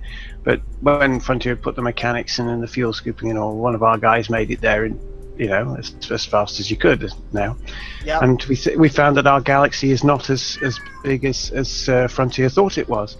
Now, it's possible that the same kind of thing exists in No Man's Sky, but it just looks to me like that the scale of the thing would make that reaching the center in 30 hours impossible unless you did use some kind of exploit. Oh, It just has that absolutely. feel to it. So Now, from the comments I've seen from Sean Murray, kind of points to the fact that we are in a universe, not in a galaxy, and that there will be multiple galaxies that you can visit. If that's the case, and there's 16 quintillion planets, if you want to look at it and scale those galaxies to the Milky Way has somewhere around like 2 or 3 trillion planets in it. You're looking at millions of galaxies. Now, I don't think we can scale it quite like that, because No Man's Sky is basically like a parallel universe in another universe. So like the laws that we know of physics and gases and the colorations of everything are completely gone. This is a whole new system. But I mean, if you think about it, I imagine there's going to be like at least a dozen galaxies. I mean, the scale. Nobody's confirmed that, and that has not been announced either. They've never said anything about multiple galaxies yet. No, but if you look at their comments, it was originally, what was it? The description on their page was originally it was a universe, and then it got changed to someone within the team changed it to galaxy for some reason. Then it got changed back to universe. I mean, I don't know if it's not going to be any galaxies and it's going to be one giant universe, but 16 quintillion planets is going to be a hell of a lot bigger than Elite Danger. Okay, now, does that really, really matter when in your lifetime you may, if you're lucky, be able to visit a few tens of thousands of them, It doesn't matter, and that's one of the beautiful things about it, is because I feel like that almost gives you a sense of realism, is the fact that there are these beautiful, beautiful landscapes and horizons and planets and flora and animals that you won't see, that nobody will see. No Man's Sky, the developers have said that they have no idea what's in parts of these games because it's all procedurally generated. That, for me, is enough to get excited about. When the developers don't know what's in it. Well, the only thing, let me break in, the only thing that does scare me about that, though, is the procedural generation in other games that is having issues. Elite, again, to point a finger at. Every now and again, you run across some weird stuff that kind of breaks the game. Yeah. So I'm very curious to see how they're going to handle all of the since they don't know, of course, see what they're going to do about all of the game breaking, possibly, stuff. Yeah, well, one good thing I've seen is that they have a patch ready to go out day one, and from what I've read, it's not a day one patch. It's not there to fix a couple bugs and everything. I mean, it's like a serious update. Like Yeah, they've changed a content patch, ton of stuff. Yeah, like a content patch, which does I- excite me. I'm I still suppose curious. because they've delayed the launch as much as they had time to work on that they were Yeah. probably going to add in later, but they thought, oh, we've had to delay the launch a bit. I'm curious as to how the game is going to expand and change over time. Oh yeah. Being a small team, they have infinite resources among themselves, and they can literally change the game around everyone. And I'm beyond that, I'm also curious as to how the community is going to change the game. Speaking of multiplayer, will we see a massive change? Is it going to cause such a big uproar among all the people that download it and buy it that they just have to do it? And those changes will be really essential for keeping the game alive. Because, I mean, look at a game like Elite Dangerous. I mean, okay, so number one, Elite launched with a lot of features not included. Okay, Star Citizen is looking to launch with a more complete product, of course, but Elite is not doing that. They're adding things in as time goes by, which means that you have things to look forward to. If No Man's Sky launches and you already have planetary landings, you already have combat, you already have, life on planets, what are they going to add to that game? What more could they put into it? I mean, can you guys think of anything off the top of your head that they would have to add in? They've already got EVA, right? You're getting out of your ship on planets. If they add another, like a gameplay DLC, like not, here's some new ships or here's a new alien race. Like if they add a completely new gameplay patch, I feel like it could be when you reach the center of the universe, you're transported to maybe another universe, or you're transported to something and that's more planets with more random stuff on it, right? But I feel like they can change the procedural generation and the way that they do those things to where it's like something completely fresh or something. Or like I'm produce just spitballing here, but or produce a story as Elite is, and have. It does leave a lot of things open, assuming, of course, that the developers do stick around. That might be a fear for a lot of people as well. Is here's the thing, they got their money, they might walk away. Obviously, that's not something we want to see. But yeah, it's kind of interesting just the way the game functions is because it is you make your own story as far as we're aware is what's going to happen in the future. Well, Andy K in the chat is saying new storyline. Now, I don't know if he was sort of asking, like, how would you add a new storyline to it? Is there a storyline to No Man's Sky, or is it just like what they've explained so far, which is you start off, you are somewhere in the universe, and you make your way to the center of the galaxy for no particular reason? I mean, why are people going to the center of the galaxy? Why not going to the edge of the galaxy? You just brought up the $1 million question. Mm-hmm. I think that's something that people are looking forward to. Now, I know that there's no main like campaign or storyline to it, but there's lore buried everywhere in the game. And I mean, there's monoliths that you find that teach you ancient alien languages that you can use to communicate with the different alien races that are in the game. There's wormholes. Like, they've done a really good job, I think, of feeding us enough information about the game to get the hype up, but not so much that whatever they have planned or whatever they have implemented, like as far as lore and some of the things we don't know about, it's not ruined. Like, I feel like that's a problem with like movie trailers nowadays, is you get the whole damn plot of the movie in the trailer, and you go to the movies and you know what's going to happen. Like, I feel like the unknown aspects of No Man's Sky are what makes it so worthy of my time. All right. Well, here's what I just brought up, and for everyone watching, you should be able to see this on the screen. I brought up here from the No Man's Sky website. This is their news update 1.03. So I'm going to read through some of this, and we'll just see what they're saying as far as new stuff and what's actually new. Okay. So this is update 1.03. This is from August 7th, so that's actually today, right? We're August 7th today? Correct. Yep. Well, there we go. 7th. So it says, when we went gold 5 or 6 weeks ago, we posted on Twitter, and literally every reply was like, hope you're going on a nice holiday. Some of us, yeah, I don't think they're going on a holiday before they actually hit the green button.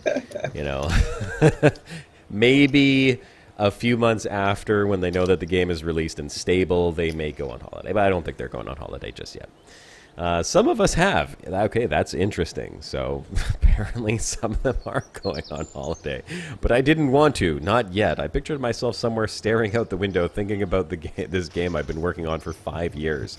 We're under a pretty intense spotlight right now, and hopefully it's easy to imagine how hard it would be to switch off from that, or how deeply we care about the people's first impression of the game. Obviously, that's going to be the priority. In fact, most of us were back here the day after we went gold, working on the update. Working on this update. We're already proud of what we put on a disc, but if we had time, why not continue to update it? Hello Games will continually update No Man's Sky this way. This is the first of many. It will be available on Monday for press, for review once it exits submission, and on launch for public on PC and PS4. We expect future updates like this to continue to be free. For 99.9% of people, all you have to do is install the update before you begin, yada, yada, yada. Servers will be wiped on Sunday and again Monday in the lead up to launch. Okay, so that's too bad for everyone, but whatever. I guess that means everyone starts off on a fair foot, even though I don't really understand what the purpose of that would be if you don't actually meet your friends and there's no competitive multiplayer. Who cares if people keep playing? Beware, these notes contain some spoilers. Okay, so... spoiler warning, I'm scrolling up just in case anyone reads that. Now, for those of us who aren't watching, like me, can you just gloss over the spoilery ones? Because I swear to God, Josh, I will drive up to Montreal and I will strangle you. I don't know what the spoilers are. So, if you read something that looks like a spoiler, if you read it, Josh... Well, he doesn't specify spoilers, okay? I'm just going to read through the list. Here's what I'm going to do, Shibuka, just for you. I'm going to start with the topic name, and then you tell me if you want me to read it or not. Okay? Well, at this point, I'm going to take my headphones off. All right. No, see, Josh, what you need to do is you need to use some common sense and context clues and read over them before you say them out loud. All right. Well, they're on the screen, so close your eyes, everyone. And imagine, close your eyes. Yeah, that's right. I'm about to watch the number of viewers drop down to 1. I don't think everyone in chat is buying No Man's Sky the day it comes out. But that's okay. So let's see. It says, beware, these notes contain some spoilers. Here are some things our little team has been up to over the last 4 weeks. So it says, the 3 paths. There are now new unique paths you can follow throughout the game. Okay, it's not a spoiler. You must start the game on a fresh save. With the patch, as early choices have significant impact on what you see later in the game and the overall experience. That's interesting. Okay, so that kind of indicates that depending on the path, it's kind of like a choose-your-own-adventure thing. I don't know what those 3 paths are. They don't say. The universe. We changed the rules of the universe generation algorithm. Planets have moved, environments have changed biomes, galaxies have altered shape. Okay, so they say galaxies. Galaxies, multiple. Plural. There you go. So, okay, so multiple. All to create greater variety earlier. Galaxies are now up to 10 times larger. Now, it's interesting, and I've seen videos of the No Man's Sky map. We have not yet seen them zoom all the way out and show a galaxy. We don't know what these galaxies look like. We don't know what type of galaxy they are, whether they're elliptical galaxies or spiral galaxies or barred galaxies. So, as far as we know, the galaxies have no particular shape, and maybe they just represent a bubble. Diversity. Creatures are now more diverse in terms of ecology and density on planets. Okay, that's interesting. Planets, they've added dead moons, low atmosphere, and extreme hazardous planets. Extreme hazards include blizzards and dust storms. Like, these could be the type of spoilers they're talking about, by the way. Like, no, they've released the hazardous planets. Okay. Atmosphere, space, nighttime, and day skies are now 4 times more varied due to new atmospheric system, which refracts light more accurately to allow for more intense sunsets. Well, that's nice. We like to get our scenic sunsets, especially us Elite Dangerous players. We're used to beautiful sunsets. Yep. Planet rotation. Play testing has made it obvious people are struggling to adjust to this during play, so its effect so its effects have been reduced further. So I don't know what that means. Why would people be having trouble adjusting to planet rotation? What are your thoughts on that? That's a good question. Hmm. I don't quite get that. Virtual, what was the first waypoint or launch point for CNE? CNE. We launched from Epsilon Indy. It had a orbital rotation. Orbital period was about once every 30 seconds. No, but this doesn't look like orbital rotation. It says planet rotation. I'm thinking more like the planet itself spinning, right? Hold on, I have a GIF of it. Hold on. But I know what you're talking about. I had in one of my videos as well. There was a planet that was actually like just speedy, Super Gonzalez like speedy, and you had to catch up. Yeah, I saw that on your series. Yeah, I think that was in episode 14. As a matter of fact, something like that. It's when Bowen and Julian come out to meet me and take Shannon. Spoiler alert for anyone who hasn't watched it. Holy crap! And just a quick hello. Hey, Bruteboxer says, good evening, Commanders. Welcome, Bruteboxer, to the Sunday Brocast. Could be orbital speed, but I don't know. Planet rotation could mean orbit rotation or could mean the planet's rotation on its axis. Who knows? Terrain generation. Caves up to 128 meters tall are now possible. Geometric anomalies have been added. Underwater erosion now leads to more interesting seabeds. See, all of this stuff does sound very appealing. I do like this. Ship diversity. A wider variety of ships appear per star system and are available to purchase. Cargo and installed technology now vary more, and ships have more unique attributes.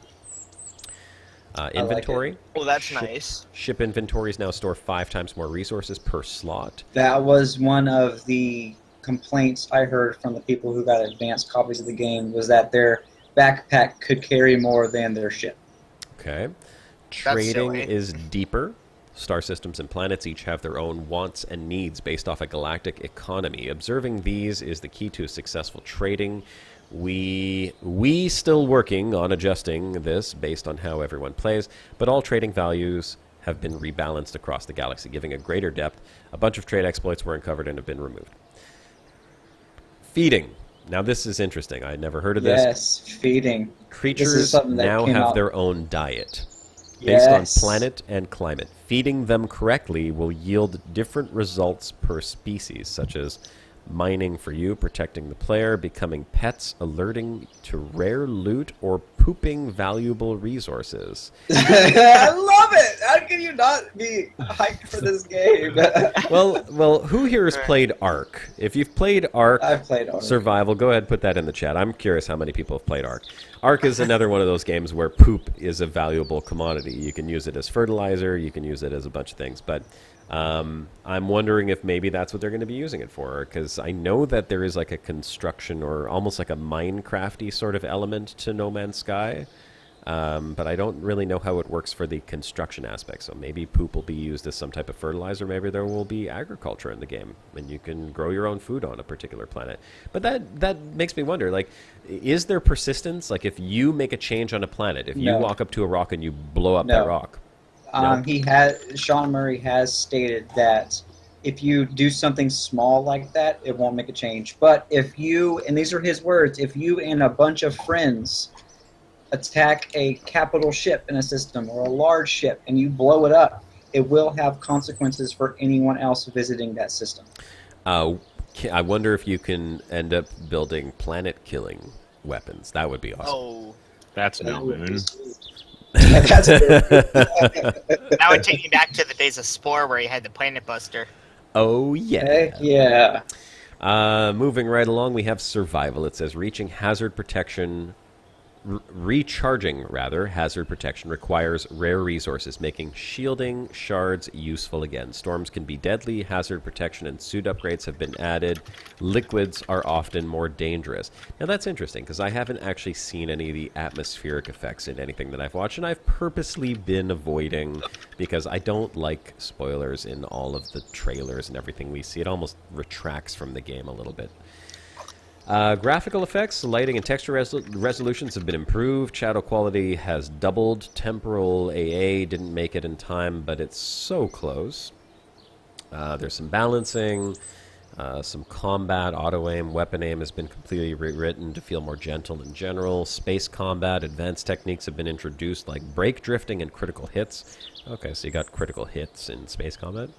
Bounty missions and larger battles now occur. Pirate frequency has been increased, as well as difficulty depending on your cargo. So get that, you will be interdicted.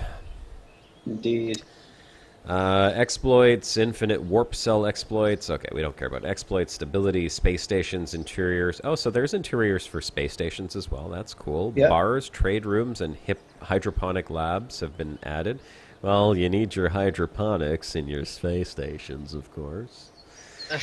Networking. I like that that comment he's got there. What's that? What? People are weird themselves. You Now, cut off there, Turkey. That one.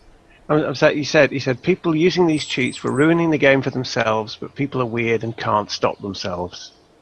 That is perfectly true. I mean, that one I can totally empathise with. And I think, why do people do this? They can't help it. They can't help themselves. And he's Some got people the are little weird. guy with the arms up like, I don't know. Yeah, I don't know, man. Some people are they're just weird. So what do they got under networking? Ability to scan star systems other players have discovered on the galactic map, increasing the chance of collision. Star systems discovered by other players appear during galactic map flight. Okay. Ship scanning. Scanning for point of interest from your ship is now possible. Buildings generate earlier and show up in ship scans. That's something that I really would love to see in Elite Dangerous. Scanning for POIs from your ship, like from orbit, and then like, because I've seen it in Star Citizen. They do like a scan of the planet, and then like little POIs pop up on the planet's surface like as a visual, and you can just fly down to it. And I know that in Elite they're generated once you've entered the atmosphere, but I mean technically they should be able to generate it at least as a point, and then you can fly down and it can generate what that point is later. I mean, I'd like to see more more scanning of POIs from space and then choosing what you want to fly down to. That would be awesome. Advanced scanners, more options for explorers. And I think, you know what, I want to bring this up because I told him I would bring it up. Winter Charm had a fantastic Reddit post that we're going to get into shortly.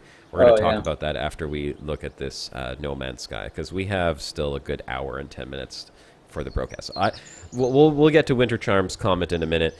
And I'd love to get him in here if he wanted to talk about it as well. But I'm definitely going to bring up his Reddit post, and we'll read that over. Flying over terrain, pop-in and shadow artifacts have been reduced. Generation speed has been increased twofold. Planet with large bodies of water will be targeted in next update. Okay, so that's good. And writing. Cool. Oceans. Okay, so I won't read any more of that. Just in case that's a spoiler on the writing part of it, I'll just skip over that. If you're watching and you want to read it, you can just pause and read it. Go right ahead. What's this? That's back to June 24th. And then what's this? No Man's Sky, 21 minutes of new gameplay. Well, we're not going to watch that. Okay, so there we go. No Man's Sky, in a nutshell. Some new updates going in, and that looks like a day one patch. I'm going to pull up here. I'm going to pull up the Winter Charm article, because Winter Charm's article was fantastic. And I'll go ahead and post it in chat. I just got to find it. It's one of my direct messages. Here we go. I'll just use the little mini Reddit. It got 472 upvotes. I don't know if that beat your pizza picture, Turgeon. I don't know. Oh, is that was yours? also featured I on haven't checked my BBC. pizza for That a while. was. I didn't realize the pizza was yours. Yes, I am Me neither. guilty. I'm guilty of the pizza, and I'm Turgeon also did the guilty of pizza. the Star Wars, at Probe. Well, I feel bad because I think I started all of it with that main graphic. Oh, you're responsible for the original blue graphic. The original graphic was done by myself, actually. Yeah. All right, So we're both guilty. Okay. Before we get on to Winter Charms Elite Dangerous stuff, I'm just going to look through the chat here and just see what people are saying about the No Man's Sky that we were talking about and see if anyone had anything to add or if we want to comment on that. 805. Oh, you had 805? Sorry, I just All checked. right. 805. Yeah. I got 401 for the Not a Pizza Sensible one about music. I'm just glad it appeared on the BBC show. We've had absolutely. many Yeah, I discussions. saw that. It was on BBC. Oh, it was fantastic. It really was fantastic. We've had many discussions about how wonderful and awful Reddit is at the same time. The mystery that is Reddit. Yeah, so we won't dive into that too much, but just needless to say that, it seems that things that you can just look at and spend 3 seconds of your life are worth an upvote, but things that people spend weeks making are not. I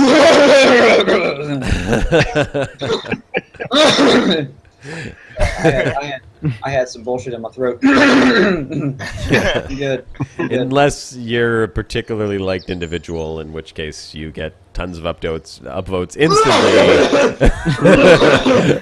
And apparently, the second you post, you have a million upvotes, and everyone's watching your shit. Yes. Well, like here says, talking of Reddit, there's just in there appears to be an imperial capital for a barnacle on Pleione 11A. Okay, well, we're not talking barnacles today. We got to keep all the alien conspiracies out of chat because we'll end up. Well, that's all we'll talk about for the next hour. Yes, it is. So Kyle Payton. Kyle Payton says, "No, we're not at Winter Charm yet. We're still on You're not at Winter Charm yet. Okay." Kyle Payton says caves actually sound interesting. Imagine imaging Eagle Cave. Okay, Yes. sorry. Imaging Eagle Cave Racing in Elite. I think he says imagining Eagle Cave Racing in Elite. Cave racing would suit me. That would be I pretty did like cool. driving bikes around in Firefall. Too bad you'll never find your friends in No Man's Sky. Everyone's playing. I would say never. Well, we'll see about that. We'll see how it Maybe.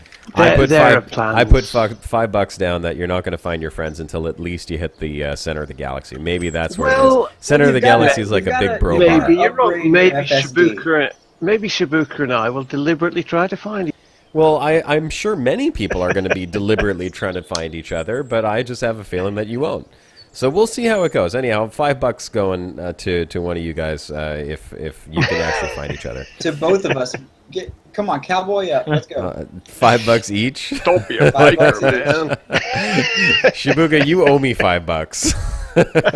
Well, I buy that $7, skin the but other we're day. not You owe me bringing that up. $7. Spoiler alert! Come on, we can't talk about that yet. I just said I had to buy a skin for you. That's all. I know, but come on, people are going to be putting it together. Paul says, well, Paul had a comment earlier. I think he said No Man's Sky is for a game. It's a game for people like him with no friends. Paul, you have friends. We love You're you, a Paul. bro, man. You're a Bro. bro. Come on, look at all your bros here. You're part of us. Now, that was way up there. I remember seeing that. I wanted to comment on that, but... Aw, Paul, you're one of us. Look at the colors, and what the F was that crawling on my pants? Paul, I don't know what was crawling on your pants, and if you're talking about the colors in No Man's Sky, then, yeah, there's a lot of... Well, he couldn't have been talking about colors. I didn't even show any colors in No Man's Sky. Haven't seen a more stupid game as No Man's Sky, says Commander Ashpoker. Not a fan of Chris Foss and Peter Andrew Jones, then. What's that? Not a fan of Chris Foss and Peter Andrew Jones in illustrations, then. It is very stylistic. It's not. It's certainly not for everyone. No, it's not. And you know what? Everyone's entitled to their opinion. Ashpoker does not think it's a very good-looking game. Part of me agrees with you, Ashpoker. I think that there's a lot of good reasons to avoid it, but I also think that there's a lot of good reasons to go check it out. So I'm not entirely opposed to it, and I will check it out. Worsted Degree mentioned yes, plays Ark. Rodney Peters does not play Ark. Paul did play Ark. And Kyle Payton says he tried Ark, but has not had the chance to... Oh, no. Tried Ark, but have not had the chance to buy it yet. Okay, got it. Try the Ark is trial. one of those games that if you don't have an entire lifetime to put into, you will never get anywhere. I spent a considerable amount of time on a server working with a few friends, and I built an enormous castle. Yes. And it was on a private server. It was a buddy of mine ran an Ark server, so we were playing there. And then he bless shut me. down the server. You are blessed. Thank you. Let's see what else we have in Pope here. Hawkins Father has spoken. Hawkins. Yes, Father you are Hawkins. blessed. I wouldn't mind your seeing child. some No Man's Sky content from you at Turgeon, says Like EFO. Maybe Yeah, a small mini-series I or something. I might do a dream episode or two. Dream sequence bit. Could get away with that. But he doesn't want to see the ED series die out just yet. I'm not home yet, at the very least, and I have to get home. Skipdo says, so, you can't find friends because of how huge the game is, and no chat and all, but you can attack capital ships with friends. How does that work? That's I an don't excellent know. question. $1 million question. I think that was a slip. I Well, think it was a slip of words. I think the Possibly. keyword there is can. Yes, and that's why I think It that's doesn't why I think mean it is a slip probable. of words. Just I think they have something up their sleeves just to calm down everyone Yeah. when they Yeah, realize. part of You me could is well a be little right suspicious that there will be some kind of matchmaking system. Of some sort. Of some Possibly so. That Not, would be I very don't think it'll be interesting. as easy as transporting yourself to where your friend is, but maybe I'm thinking like there's several. I think everyone starts in the same galaxy, is how it's been described, and people just start in different areas of the galaxy. I think there will be an option to choose which section you start in the galaxy, to where you and your friends can start in one section and then meet up. Well, it's still a very large galaxy, but we'll see, and I guess once it releases, we'll have a better idea of how all that is going to work. Let's see. Benjamin Potts says, No Man's Sky will certainly appeal more to the folks who are annoyed by all of the solo play is for losers chat online. It's not a matter of being a loser, but being an introvert. You know what? Yeah, being an introvert... you could say that about Skyrim. True. Skyrim's a single-player game, really. Yep. And you It know does what? have a multiplayer mod though. Yeah, but Yeah. I don't know how well that actually worked. There was a time when all games were single-player because there wasn't an internet. But anyway. Nobody remembers those days, really. And Benjamin... It did annoy me. There was this dreadful phase when a lot of people started getting dial-ups at the very least, and broadband in some cases, that every game had to have a multiplayer add-on. Oh, a multiplayer, make it multiplayer. Oh, it's going to be multiplayer. Even if the game wasn't suitable, all the developers went, oh, stick multiplayer, because it became the thing to do.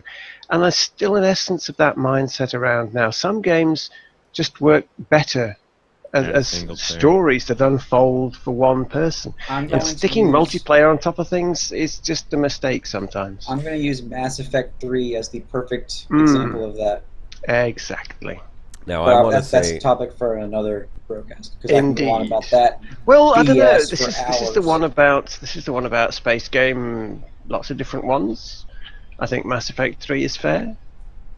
It's not on the splash screen, but No, but it is a space game but of sorts. we do all have helmets on, and Yeah. that's cool. As a final note to that, Benjamin Potts, I'm an introvert, and there are many other introverts. Yes, as but am I. Introverted extroverts. We live that's us. in an extroverted world, and the people that say that solo play is for losers, or oh, you don't like to go out to parties, or you don't like to go to the club, so you're a loser, those are extroverts that don't understand. And we don't judge extroverts. You know, people can be extroverted and go out party all they want and go to clubs and be with their big, huge groups of fans, and that's fine because that's what's sort of expected in society. But there's a huge number of introverts that aren't into that type of thing, and we're not I'm losers. not. We're smart people. We're know- engineers. We're freaking Well, doctors. here's a thing we're for you. astronauts. I grew up in the middle of nowhere in a rural. My dad being a local GP there, and we had some people moved in and came on and signed on as patients there. A week later, they bought a house there. And a week later, they left. They just upped sticks and left, and they said we couldn't stay. It was too quiet. It was, it was all bird song Quiet, and, not and enough trees. buzz. They couldn't stand it. They just could not stand living in the country, and they just had to go back to the city. Well, And some people like that. That's the extroverted type. They like the noise. They're like, well, God knows why these people came out to live in the middle of nowhere in the country, but they realised within a week it wasn't for them. I'd And say left. next time, just buy a bunch of fireworks if you ever find out early enough. Exactly. About 1 in the morning. It makes 1 in the everyone morning is a better. good time. Yeah, no kidding, eh? So, sorry, I'm launching this rocket one more time because I don't know if anyone noticed the last attempt at launching it. I had a miserable failure. It landed what I thought was a very nice, gentle landing, but apparently it destroyed all my science, so I wasn't able to gather any points, which is exactly what I'm playing this science mode for, is the points. So we're going to take one more launch at it. We're going to take one more launch at it and see if we can gather some science points this time around. I just realized I accidentally closed the stream. Oopsie.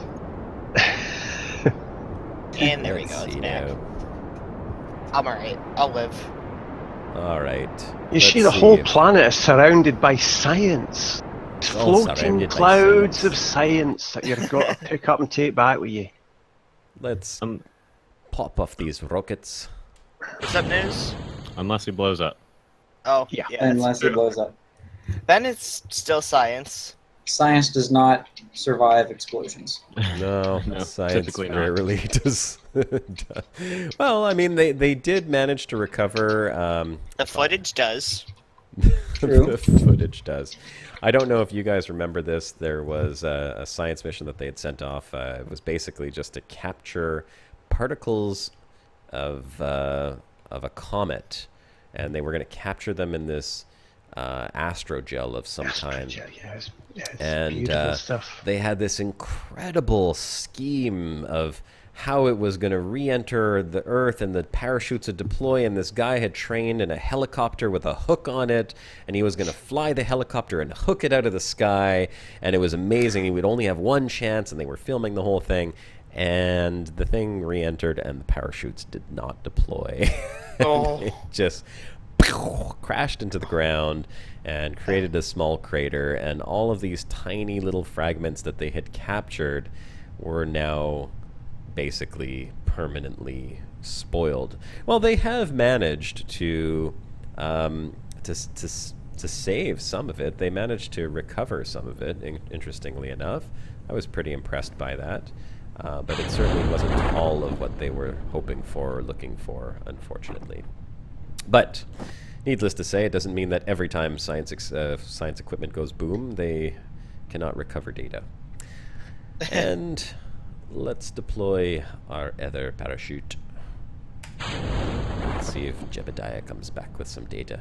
Well, we're going to land in the water at least this time, so it should be a little bit of a softer landing.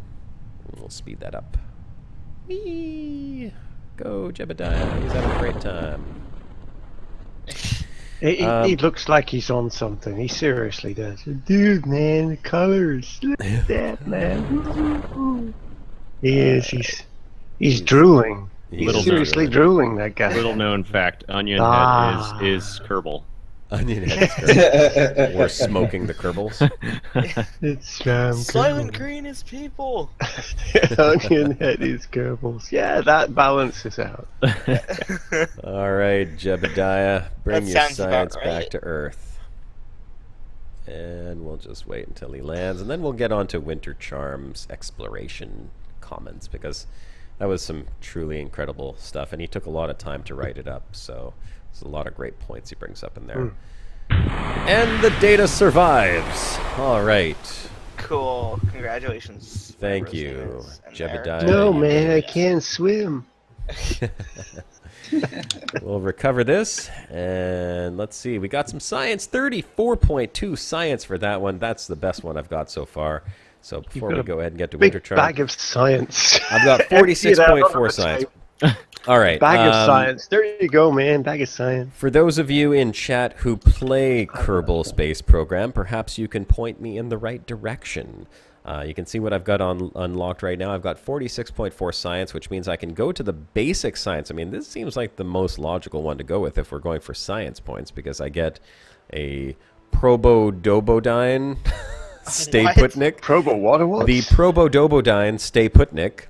It Well, says of the Stay course. Putnik offers the ultimate solution in crew safety, a lightweight sphere equipped with remote receivers and relay control input from the ground to the craft. It carries no crew at all, thus keeping them perfectly safe from all harm. See the logic in that? I like it, yes. Right? Does require electricity to operate, however, and will cease to function if the power runs out. The built-in battery should keep it going for about 10 minutes. Then we've got rechargeable battery pack. We've got a thermometer. We've got a radiator panel, a large radiator panel, and a communitron, which I am assuming allows me to send my data back to Kerbin. In case you blow up. Start with E equals MC squared. That's that's a good place to start. Where the heck is that? Is that on the tree? Is that like an actual choice? I'm trying like to that's a decide right science now whether I should go with flight control, basic science, or general rocketry. Because the middle one here, the stability one, who needs stability? These are rockets. They fly. You've got guys that have what are their statistics? Courage and stupidity. and you want stability? No. Lightning Wing's saying to go for the fins. He's saying go for stability. The only thing that I Fins. like out of the stability is the aerodynamic nose cone. Oh, and the radial decouplers. Actually, yeah, we do kind of need General that. rocketry Ooh. or stability or both. Actually, can I get both? That's 20 and that's 18. I can't get both, but I can get... Well, the general rocketry doesn't give me much. It gives me this crappy engine, which I don't like. It does give you these, the Thumper solid fuel boosters. These are awesome. And it gives you a slightly larger liquid fuel tank, which I am using a considerable amount of right now, so that's not too bad. But for stability, the only good thing in there is those radial decouplers, which lets you pop off your extra engines once they've run out of fuel. They are pretty handy. And then the fins and the Lightning says you've aerodynamic got nose cone. 46 science and both would be 38, so you can get both. Oh, yeah, you're right. Oh, God, why did I think I was... Math is a central part of science, Josh. Well, not math if your bad. your piloting skills are biased towards stupidity rather than courage. That's right. That's the two main stats. We don't need smarts. All right, so we'll grab those two. And while we talk about Winter Charm, maybe I will build another rocket in the background. So let's get Winter Charm's post up here and see if we can pull that up. Hey, FDev, here we go. Let me go ahead and put this on the screen.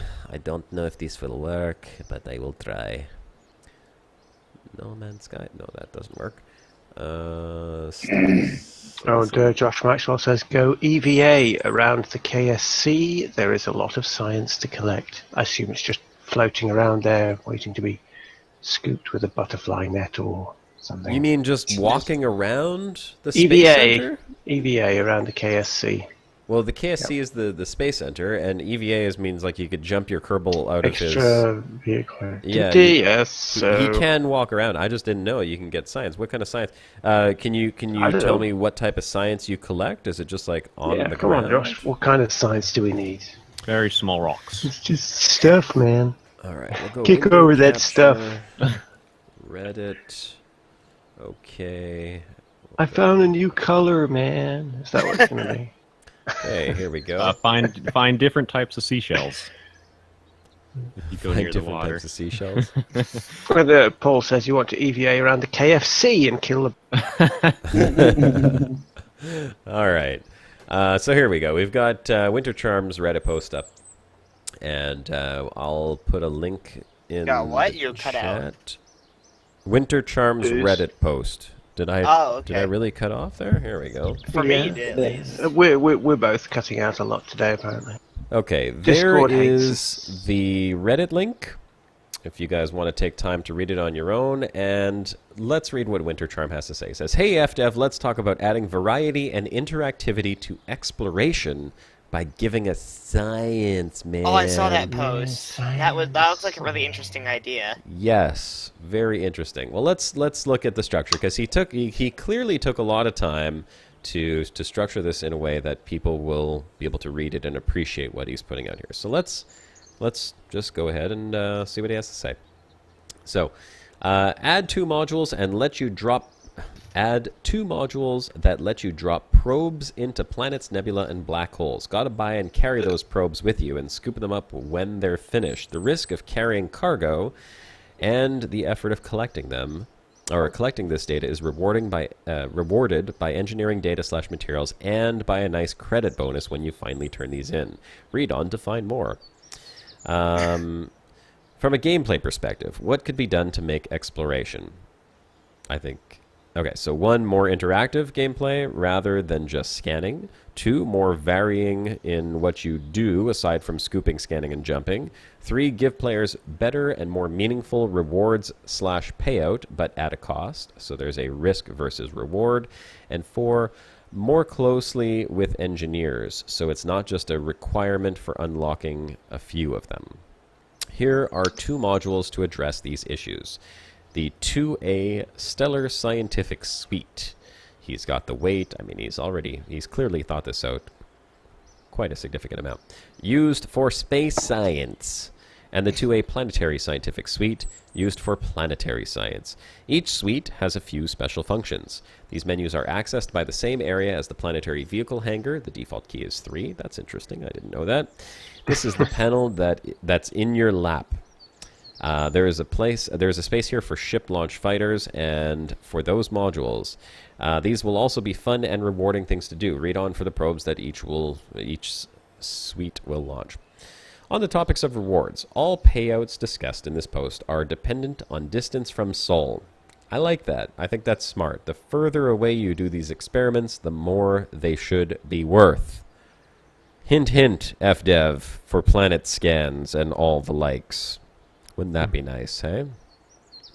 Spend 6 months, go to the other side of the galaxy, come back and make the exact same amount of money as a planet that was 20 light years away from the station. Makes no sense. So, at 60k light years, you get 100% of the discussed payout. 30k plus, you get 50% of the payout, etc., etc. So no, you will not be able to take a cutter with 700 probes out 5k and return with 400 million. You will get 8% of the total payout, which is approximately 32 million. There will also be a 20% bonus for first discovery scans applied to the weighted payout. So let's say I take some 10 probes out 15,000 light years and do a ton of scans. That's 25% of the full reward, or of 15 million, or 3.75 million. That credit amount would get a first discovery bonus of 20%, giving me 4.5 million if I was the first commander to turn in the data. Stellar Scientific Suite, the coronal ejection probe. Those giant loops of fire shooting out of the stars, how about having to fly over them and use the panels that's right below the main panel, target the ejection, and then drop a probe to hit the coronal ejection. Probe is dropped via cargo hatch and has to be stored, falls into the sun, transmits data about the ejection back to your ship before it's swallowed by a ball of fire and destroyed. Gives a huge payout, maybe 500k to 1 million per scan. Because they're limited and you have to lug each probe out there, but it's right in front of your face since you jump to a star. You will need cargo space to carry these probes, and they are one use only, but the data is worth a lot. You also have a chance to get engineering scan data from this. That makes sense. Singularity probe. I'm not so sure about a singularity probe. Because, I mean, we all know that what goes into a black hole does not come out. Unless you've seen Interstellar. Yes, unless you've seen You're right. Interstellar. That's true. Because Matthew McConaughey cannot be destroyed by a black hole. I'm just saying, I saw Interstellar last night for the first time, and it quickly rose to like my top 20 movies of all time. First time? Yesterday, Shabuka? Yesterday, really? I am way behind. I haven't seen it yet either. Wow, really, time I guys? was watching that movie, I was making connections to Elite it's time Dangerous. It was so dilation. great. It's time dilation. Some people get to see it before others because of time dilation. They needed McConaughey to come back to Earth so he can film all the Lincoln commercials. Oh, exactly. Yeah, exactly. Well, anyhow, great movie. If you guys are watching the Brocast and you haven't seen that, please go ahead and see it. Fantastic science. They actually had a genuine scientist consult on most of the physics, astrophysics that was involved. Anyhow, Singularity Probe in Elite Dangerous. Okay, granted, we also don't have faster than light travel, but apparently we can do that in Elite. And so what he says here, Winter Trump says, Singularity Probe, drop it into a black hole. This will require firing a probe into the Singularity. Again, done perpendicularly, well in orbit around a black hole with the UI panel that's in your lap. This is something that may or may not give you something. Okay, so granted, if it fails, shipboard computer will say Singularity Probe failed, you are screwed. But if it does succeed, you'll get a nice 10 million payout for turning it in at a station. You can also have a chance to get engineering scan data from these if it does succeed. I like the idea that is, a probe possibly succeeding and possibly not.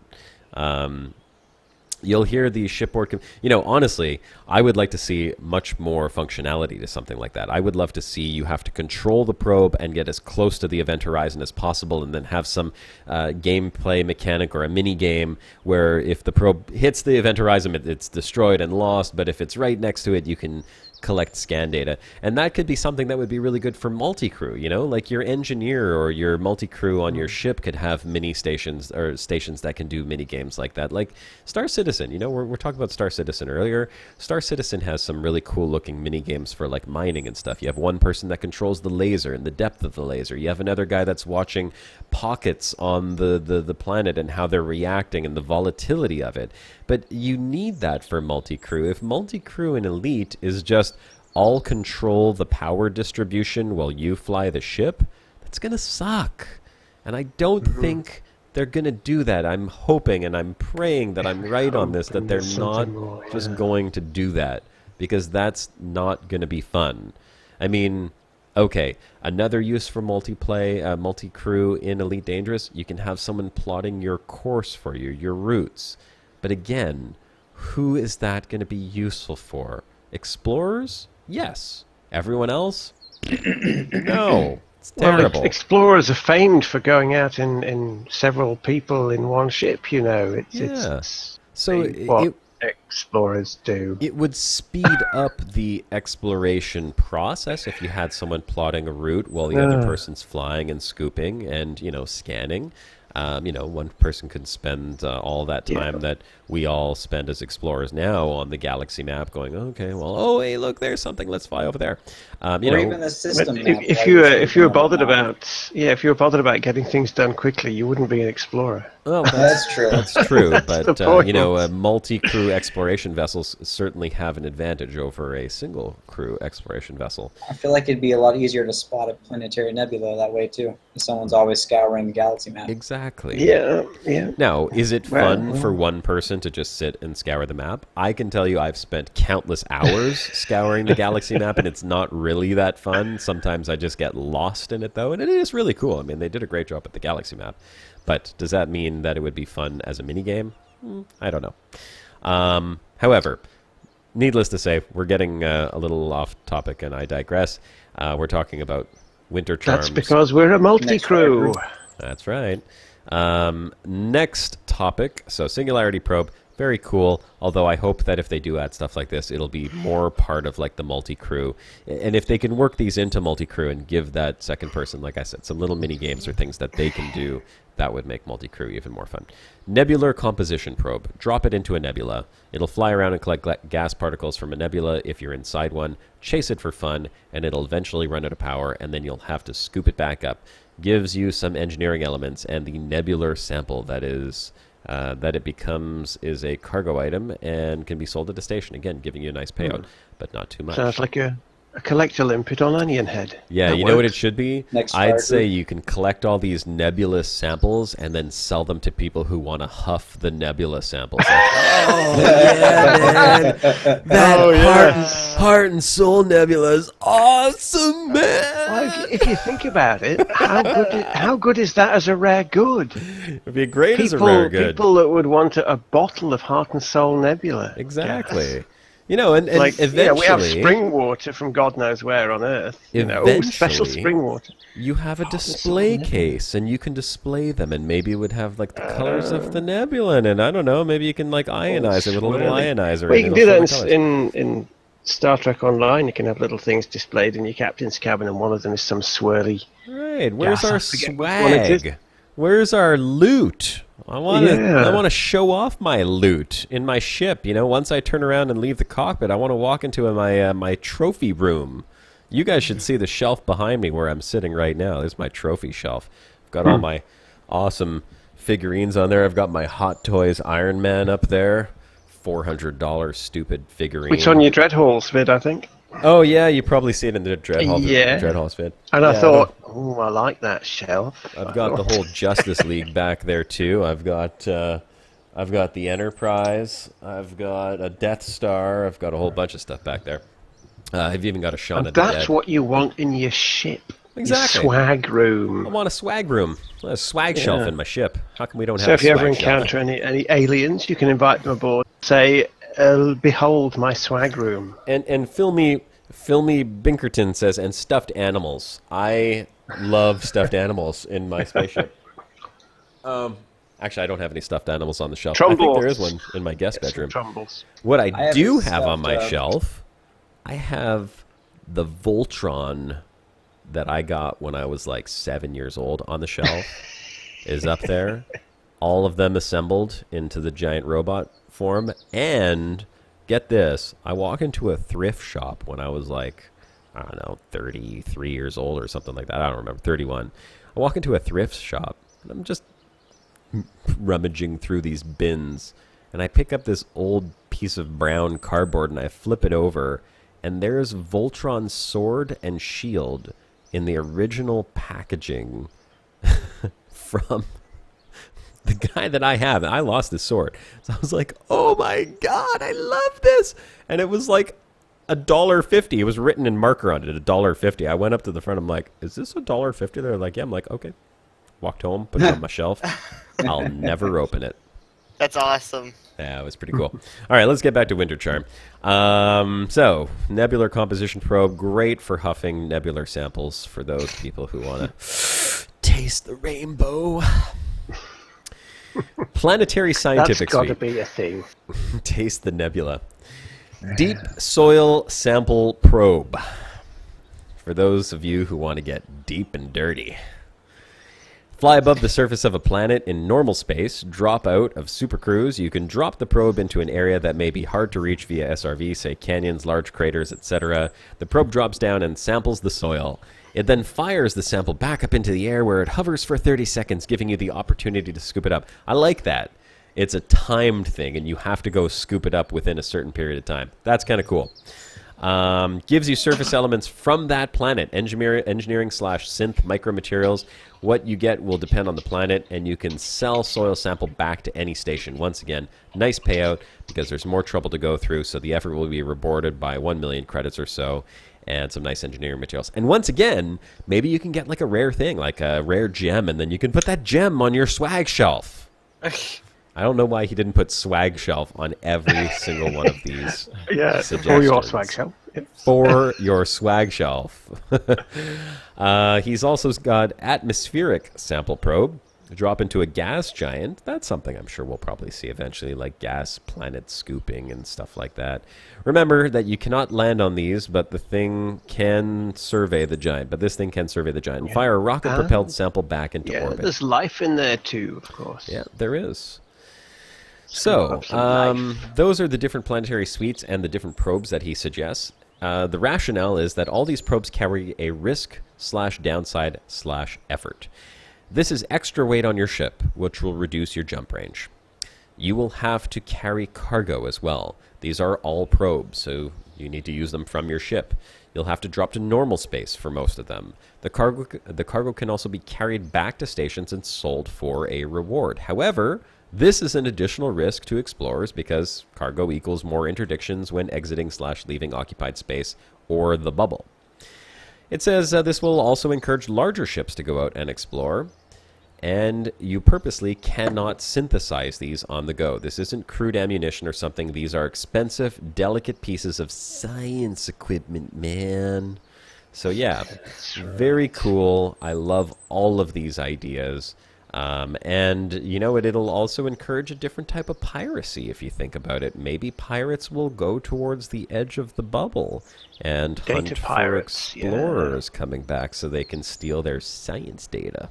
It's an interesting thought. There's definitely a reward. Sophisticated pirates, yes. Not many of them around, really. Right, smart pirates. You get engineering materials/data for collecting these probes. These should give you decent chances to get rare materials. It also ties exploring into engineers better. It says the payout for bringing this cargo back to inhabited space is really nice, but of course will make your trip more exciting. There are more. These are more fun and interactive than the typical fly/scan/jump. It's not repetitive, and you'll run into unique challenges. Maybe your black hole probe has you scooping a little too close to the black hole, and you might drop and have to escape. This incentivizes using large ships for exploration. You can carry more probes in an Anaconda compared to an ASP Explorer, and thus get a higher payout when you turn in all these soil/atmosphere/nebula/black hole/coronal mass samples and data. And again, this reduces jump range but gives you more to do. Get bored after 1K light-year jump spree, drop to normal space, and start launching probes. So, there you go, folks. That is Winter Charm's post on Reddit. He did post this 6 days ago. I would have loved to have discussed it sooner, but we put it on the Brocast. Winter Charm, if I recall correctly, Winter Charm is from Iridium Wing, and Yes. he is one of the founders of Iridium Wing, if I remember correctly. I He was believe he is. definitely very involved in Iridium Wing. Lightning Wing saying, can FDev just hire this guy? There's a lot of people that FDev ought to consider hiring, but you know what? Let's give them some credit and hope that they have some talented people over there as well that'll think of stuff like this. And with 472 upvotes, I'm sure someone took note. Definitely. So, can I link it? Yep. You did, didn't you? I'll link it one more time. I've linked the Frontier Forum vote post if people want to vote You on did? that one. Okay, and It's I a believe no-brainer, that one. That's the Reddit right there as well, going back to that one. So it's been upvoted a considerable amount, but we'll see where that goes. Let's put Kerbal back on here. Oh, look at that! It's nighttime on planet Kerbin. So hope that was interesting to all of you guys, and for everyone playing Elite Dangerous, of course. We like to see stuff like that. That's the interesting stuff. I think that would make a very, very cool addition to the exploration side of Elite Dangerous, and that's the type of stuff that I'm hoping we'll see more of in the game. So, Gamescom, cross your fingers, boys and girls. Hey, Josh. Hey, Shibuka. I am currently in the system where that crazy planet is. If people want to take a look at it. Which crazy planet? The You has a stream. Pomechi, right? Yes, I'm in Pomechi. You talking about you're the there. pretty bubble one or the canyon one? The crazy canyon one. Crazy canyon one? What did you fly there in? I'm in a DBS. Who wants to watch Shibuka blow himself up in a canyon? Oh, you guys Misa, know me, you do. Misa. We I can go watched a Cobra blow up last night, so Oh yeah.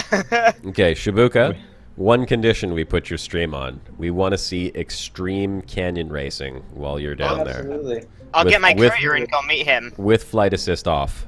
Oh god. I will do my best canyon running full speed with it on, and then I will make some real slow passes with flight assist off. Going like 10 meters per second. Okay, if you want to link your stream in admin. It's in admin. It is? Already Okay. did. You just weren't paying attention.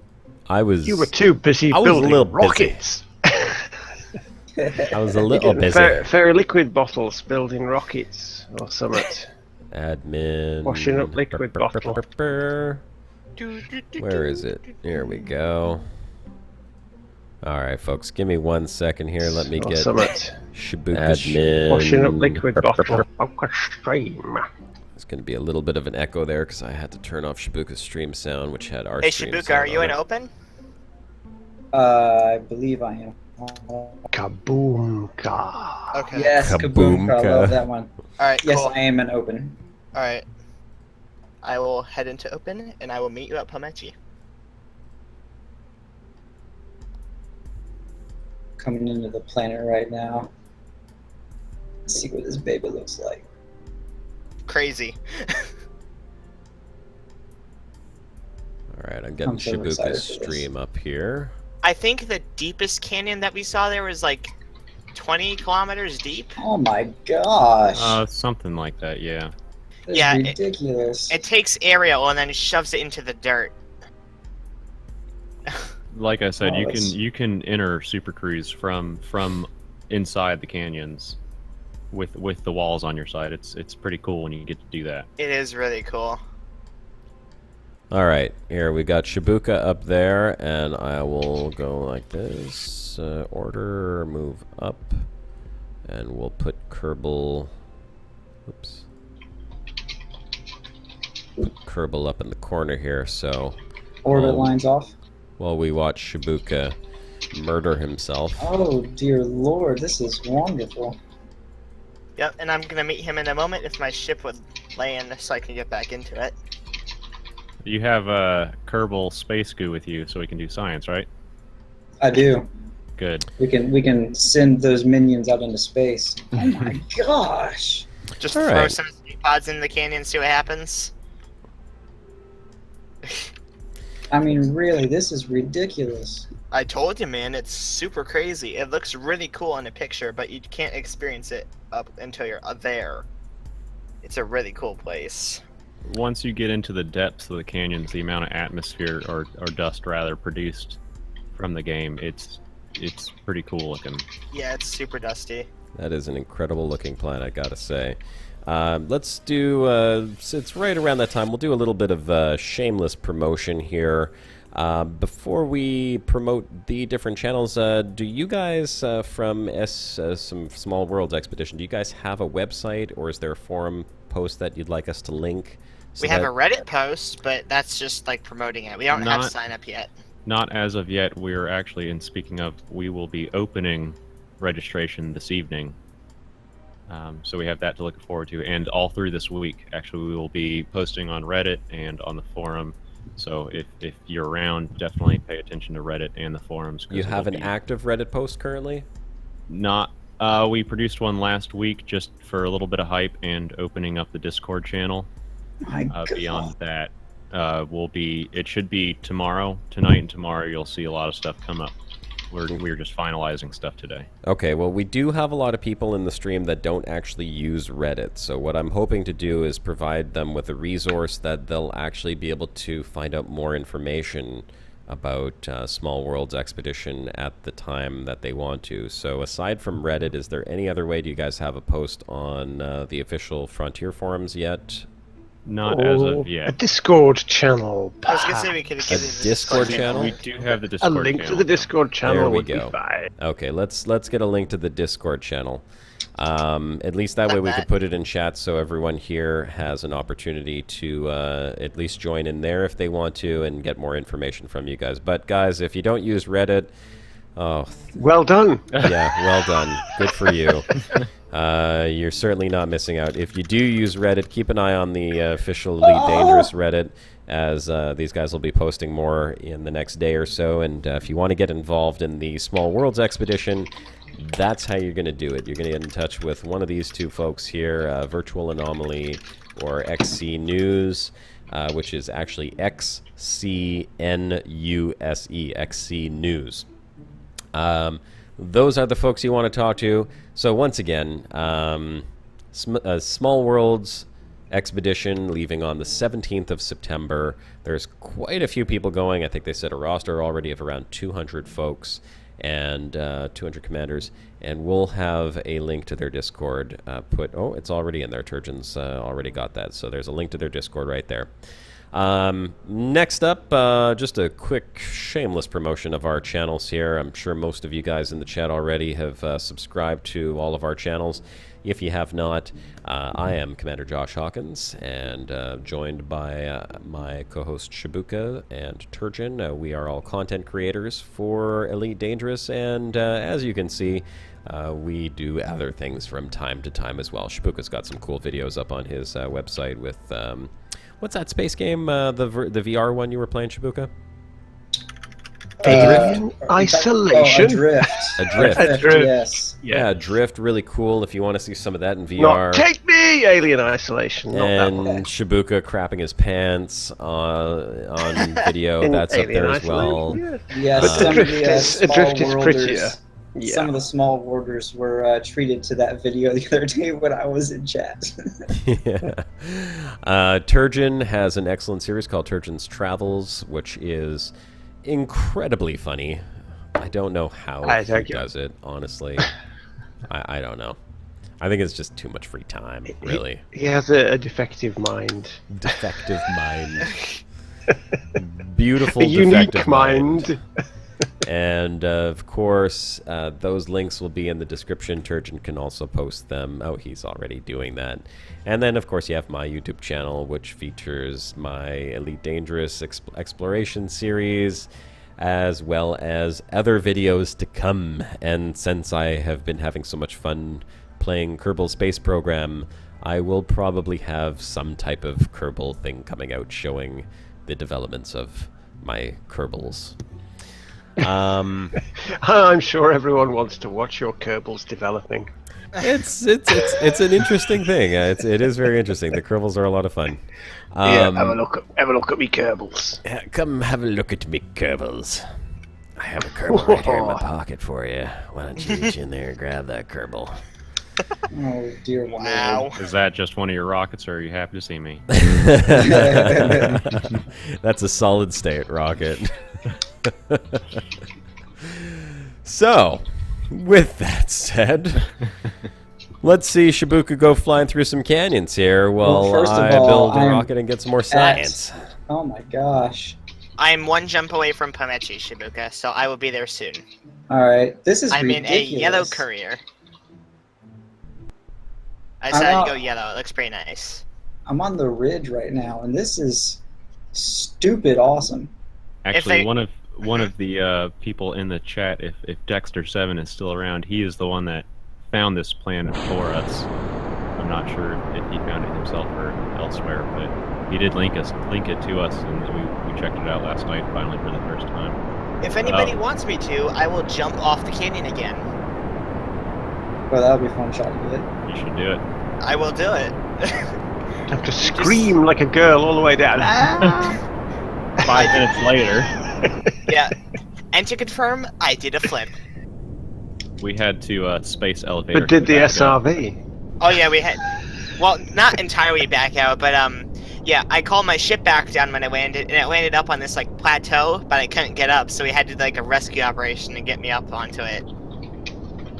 We had a Viper come down and scoop me up, and he lifted me up so I could jump onto that flat area. But This I got out is- okay, Absolutely amazeballs. isn't it? We did discuss it as being our waypoint 0, but I was certainly concerned if you get a group of too many new people in a game with a bunch of small, fast ships. Things are bound to go wrong very quickly. Yeah. That whole planet is a recipe for disaster. It really is. And the second reason Take a that photo. the second reason I haven't discussed with anyone is I feel like it's too good. That planet is too good. It would put everything else to shame. There is a logic to that, yes. I think 8 Burst is a good competitor for it. All right, here we go. I'm going down into the canyon. Alright, there's another commander in here. In a Viper 3. Commander Brian May. Okay, they get a shout out. Oh dear God. The vertigo. God, I wish I was in VR right now. Okay, 2C. I Look see how a long it's taking me to get down to the bottom of this canyon. Definitely, ridiculous. when you get down near there, be careful because of the amount of dust. You can't really see some of the Yeah, it mountain gets super peaks. dusty down there. It's so hard to see. There is some stalactites, basically. Spikes, yep. They And you will, can tell the planet is broken too, because some of them I was able to just fly right through, and it being interdicted. Freaking military. Every time I've gone to this system, they want something from me. All right, here we go. It's about to get real, guys. Take 2. This is flight assist on. Yes. And I like that Anaconda guy can do anything. Alright, Oh gone. my God, dude, this is. hop out when you get a chance It's to wrong. stop. Hop out into the external camera and just kind of look upwards and around. The atmosphere is it is phenomenal down there. It's super dusty, yeah.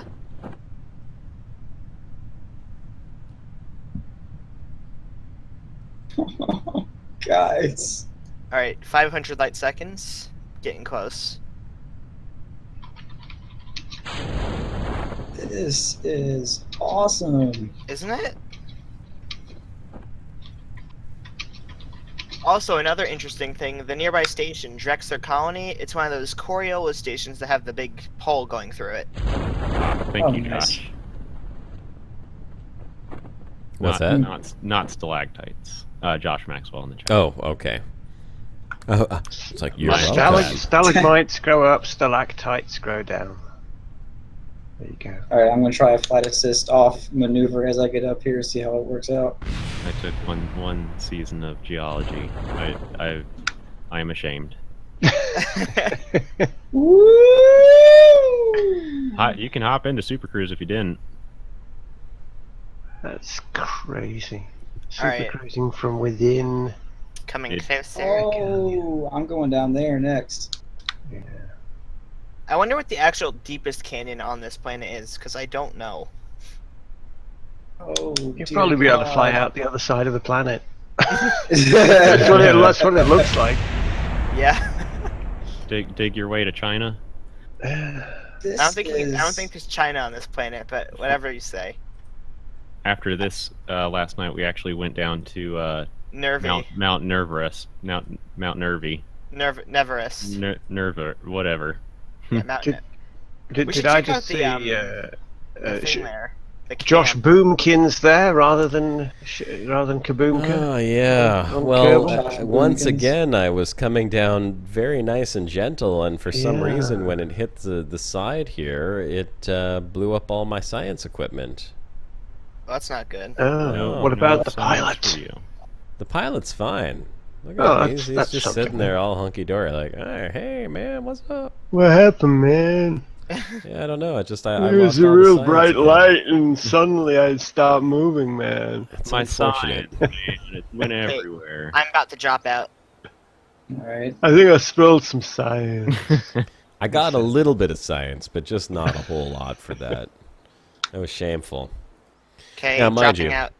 I also didn't take a look at what other parts I could put on the ship now.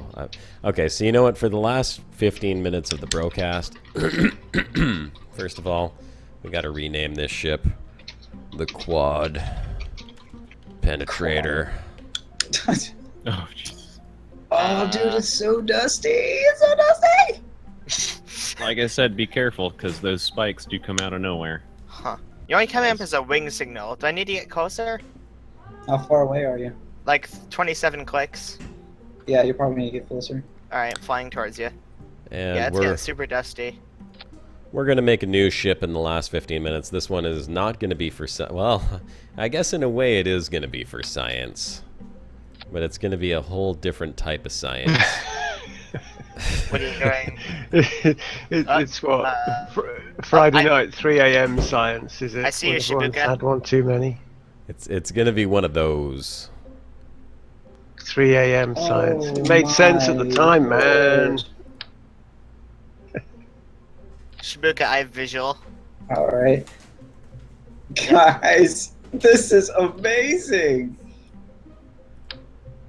I had no idea Elite had anything like this. Shibuka, have you seen Mount Neverest? I don't think so. Where is that? It's a mountain that goes above the orbital line. So if you get to the summit in your SRV, you're gonna go into orbit. Oh, that's awesome. Oh, There was one of and that's procedural generation, everybody. No, seriously, I did it. I lost control. I couldn't do anything. I was just floating. Reddit post a couple weeks ago of someone that did it and had a fuel rat. They called a fuel rat in, and the fuel rat, sorry I cannot recall your name, had to push them back down to the planet to save them. Oh, that is cool. Is this just a wall? This is a wall. Well, I mean, you could say that this is what's wrong with procedural generation, or you could say this is what's right. What's right? Because most things are within certain parameters, but here you're at the extreme ends of the bell curve, and this is what sticks in your mind. And I'd imagine that this is what people who are just going to get in No Man's Sky and go, I'm going to go for the core, they're going to miss all of the things in procedural generation that probably shouldn't be there, but will make it far more interesting. I'm going to hit it. I'm going to hit it. That just comes down to each player. Ow. No Man's Sky is, of course, going to have all of your different groups of players. You're going to have the people that want to complete it. You're going to have the completionists. You're going to have the explorers. You're going to have the people that want to make their own story. Or I want to do it as a leisurely experience when I get the game. This is so cool. I think it's dustier in this one than the other one. I can barely see the sky. Oh god. Slow down. Okay. Now, Shibuka, if you were good, you would be down there in a Corvette like I was last night. Oh yeah, pass.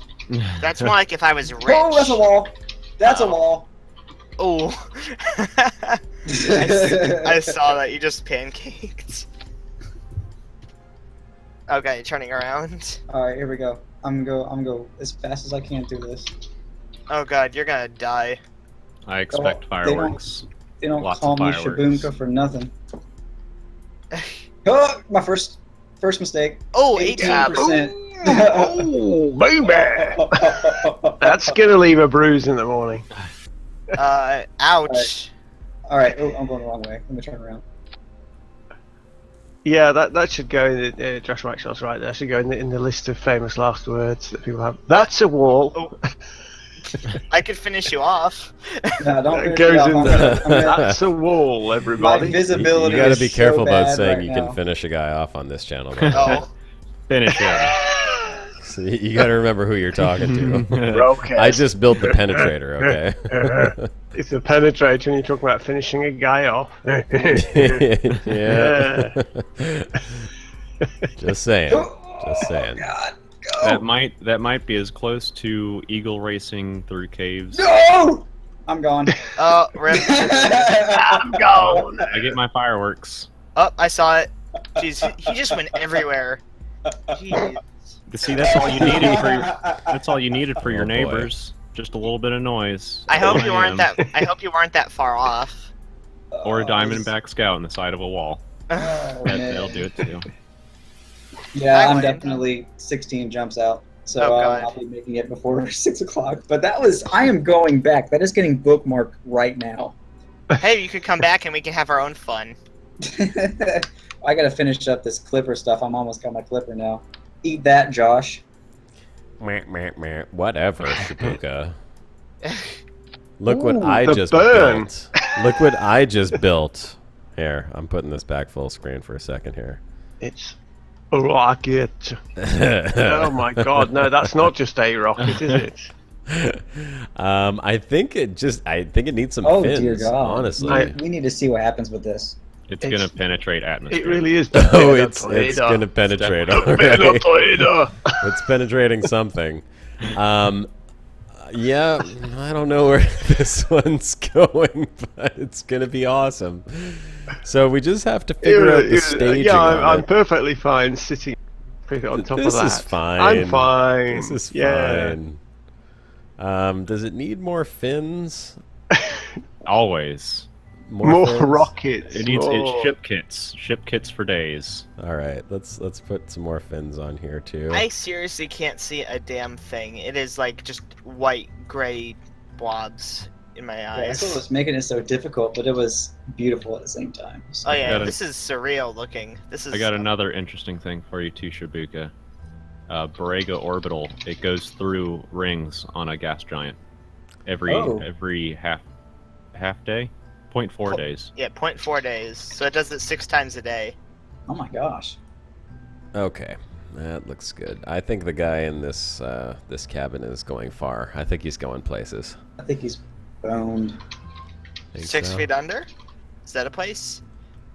He It might will be. be. He might be. Well, the crater he makes when he comes back down is going to be like I don't 6 know. miles under. I don't know if he's coming back down. I think this guy's going far. That's what I think. I think he might be going to the moon in a rocket like this.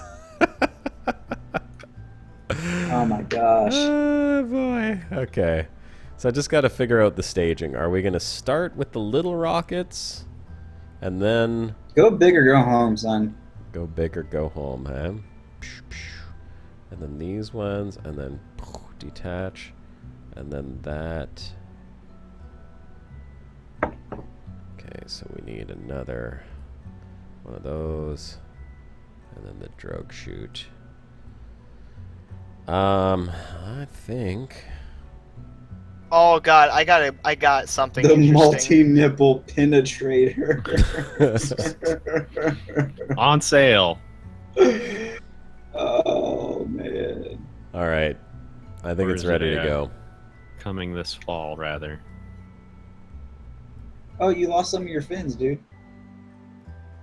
No, they weren't working the way I wanted them to. Oh, okay. Placing items, unfortunately, is a little weird. So there's the top view of it. Looks like an art installation of some kind.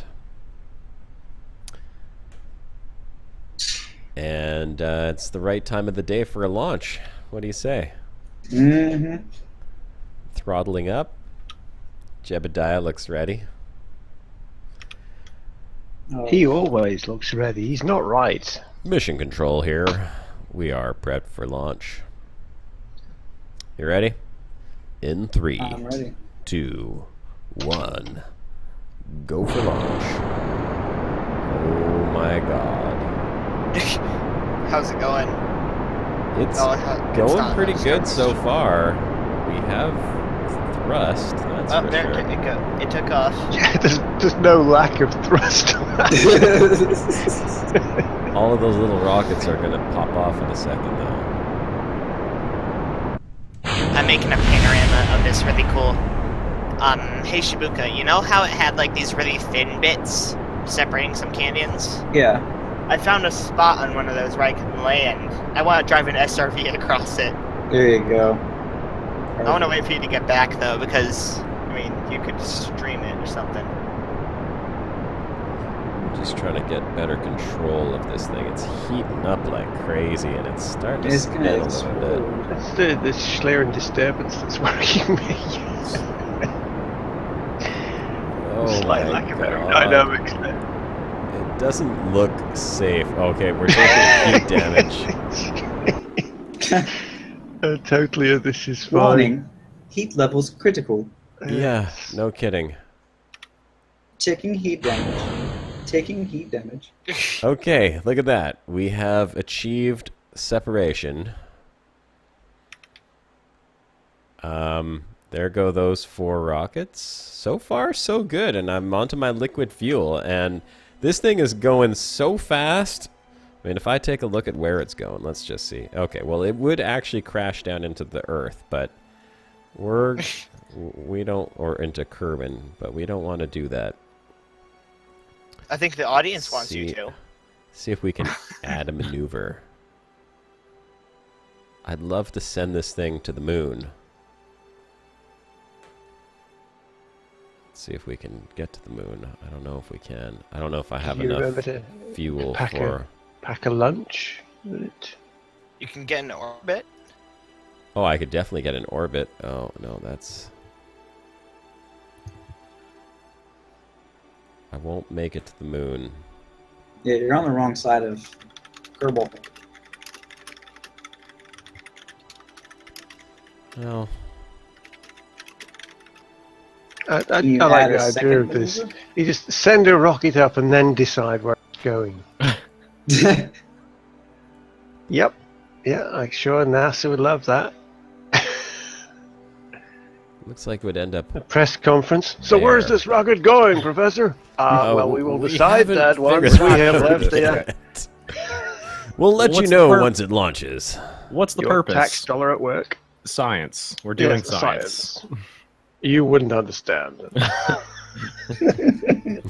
We are doing science. I'm afraid you wouldn't understand.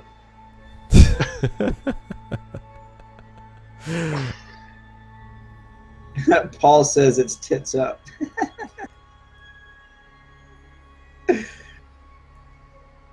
Well, how about we just send him into escape? Sorry.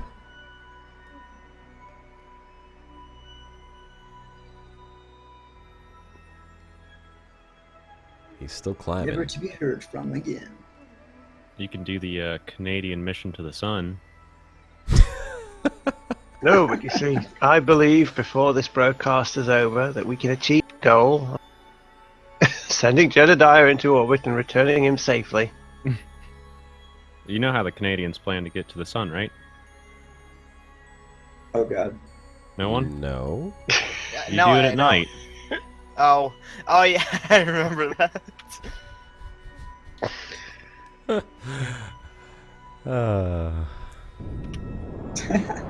I love Canadian jokes. Hey. Well, you're not going to get any more when your president builds a wall around Canada. Please don't let him be president. I'd rather die. I'm sure a lot of us would. If he is president, you will. Let's not get too political. I would say, don't laugh too hard, Shibuka. You're part of this too. I know. Oh, I know. Shibuka, are you on your way back? No, I'm sitting in the station right now watching Josh fail miserably. Oh. What are you talking about failing miserable? I'm doing just fine. We're doing He's science. still in space, which is more than you are.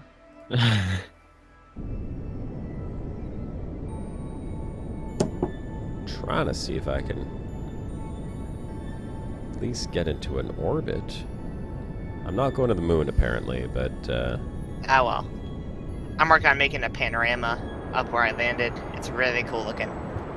Oh, Paul. Good God. on Don't pull me into this. On an unrelated or side note, I am genuinely curious though how, since there are so many space games currently in the works or coming out, I'm curious as to how they're all affecting each other. Oh yeah. Who's Yeah, watching who it's and how it's interesting. a collective Well, mind. We know that the Star Citizen and Elite thing goes right back to Kickstarter, and they've been sort of watching each other and chatting to each other all the time since then. So we know that one's a thing. But No Man's Sky is a very small operation. It's I very suppose spiritually they have more in common with Frontier than they do with Roberts Industries, as it were, with the whole large background. But all of them are independents. That's the key thing, of course. And that unites them automatically because they're not the big publishers, they're all independents. right. Yeah. Yeah, it's So it's Kerbal as well, for that matter, isn't it? Yeah. Yeah. Completely Yeah. independent. All indies. And now looking at the time, we are basically at the end of the Brocast. Yeah. So- Yeah. All good things must come to an end. Unfortunately, all good things must come to an end.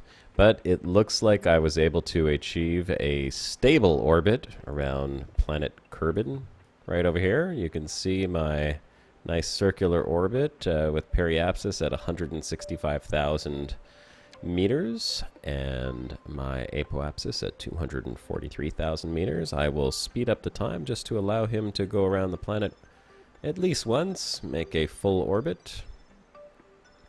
Look at that. For science, man. For science. I didn't put any science equipment on I this see ship. the huge meteorite impact crater there. Yeah, right over there. Is that from one of your previous launch?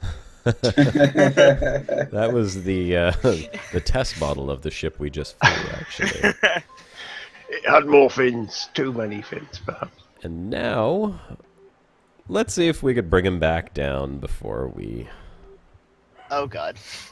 call it That's quits. not gonna. He has achieved a first for you. He has achieved an orbit, an entire orbit. He has. He is your Yuri Gagarin of Kerbals.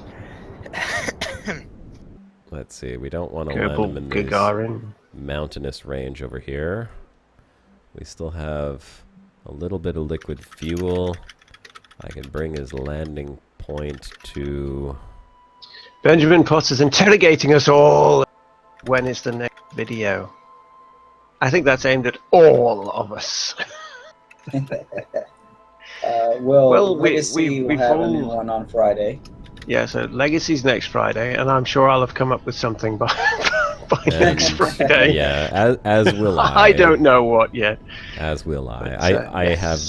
have something in the works. By next Friday. It'll be sciencey, man. It's gonna be a science video. There we go. We'll land him in that lake. Mine will be a complete surprise, even to me, because I have no idea what it is. It's the best kind. Alright. Let's see my ship here. We'll do a crew report, at least get a little science on how Jebediah's doing. How are your bowels doing, Jebediah? It seems we are very much in space right now. The sky seems to be mostly below us. Is he sick of the entire Western Hemisphere knowing how his kidneys are operating? Well, Apollo 13 quote for you there. Jebediah, let's separate your final module here. And see if we can bring him safely back home. Hopefully. Let's hope that I put a heat shield on there. Yeah, I did.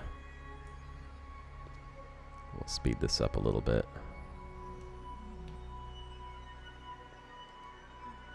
I'm nervous for little Jebediah.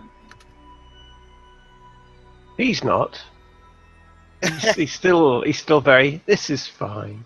Yeah, he's just fine. This is fine. He's going relatively quick, too. I mean, 2,300 meters per second. That's, what, 2 kilometers? 2 kilometers a second? It's pretty quick.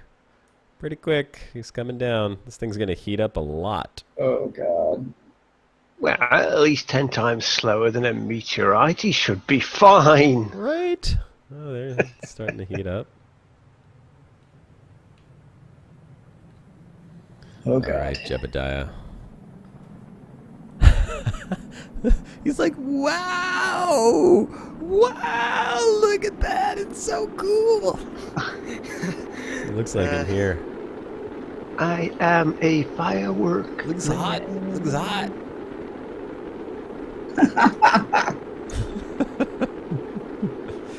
Oh, I don't know Lord. what this heat shield is tested for, but he's going faster. This is the fastest re-entry we've ever done. Fastest one of your Atmosphere. Kerbals has ever traveled. Okay.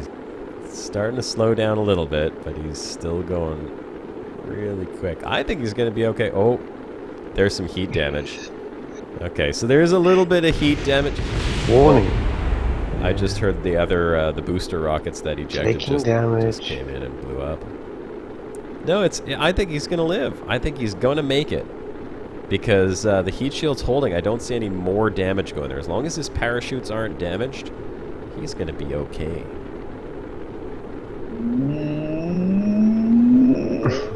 Look at that heat shield. It's holding up pretty good. Yeah, look. more heat damage. Yeah. He's entered the atmosphere. It's less than 10,000 meters God, now. he's still going a kilometer a second. Oh, he's down to half a kilometer a second now, but I can deploy the drogue chutes or whatever they're called. Let's see. Please deploy. Yeah, that'll slow us down. And let's deploy the main chute. Jebediah's gonna make it. Look how happy he is. He's a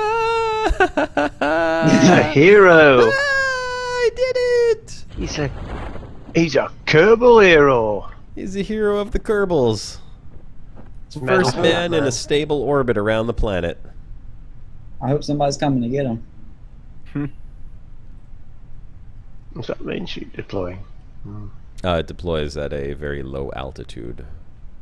There, I'll speed it up a little bit.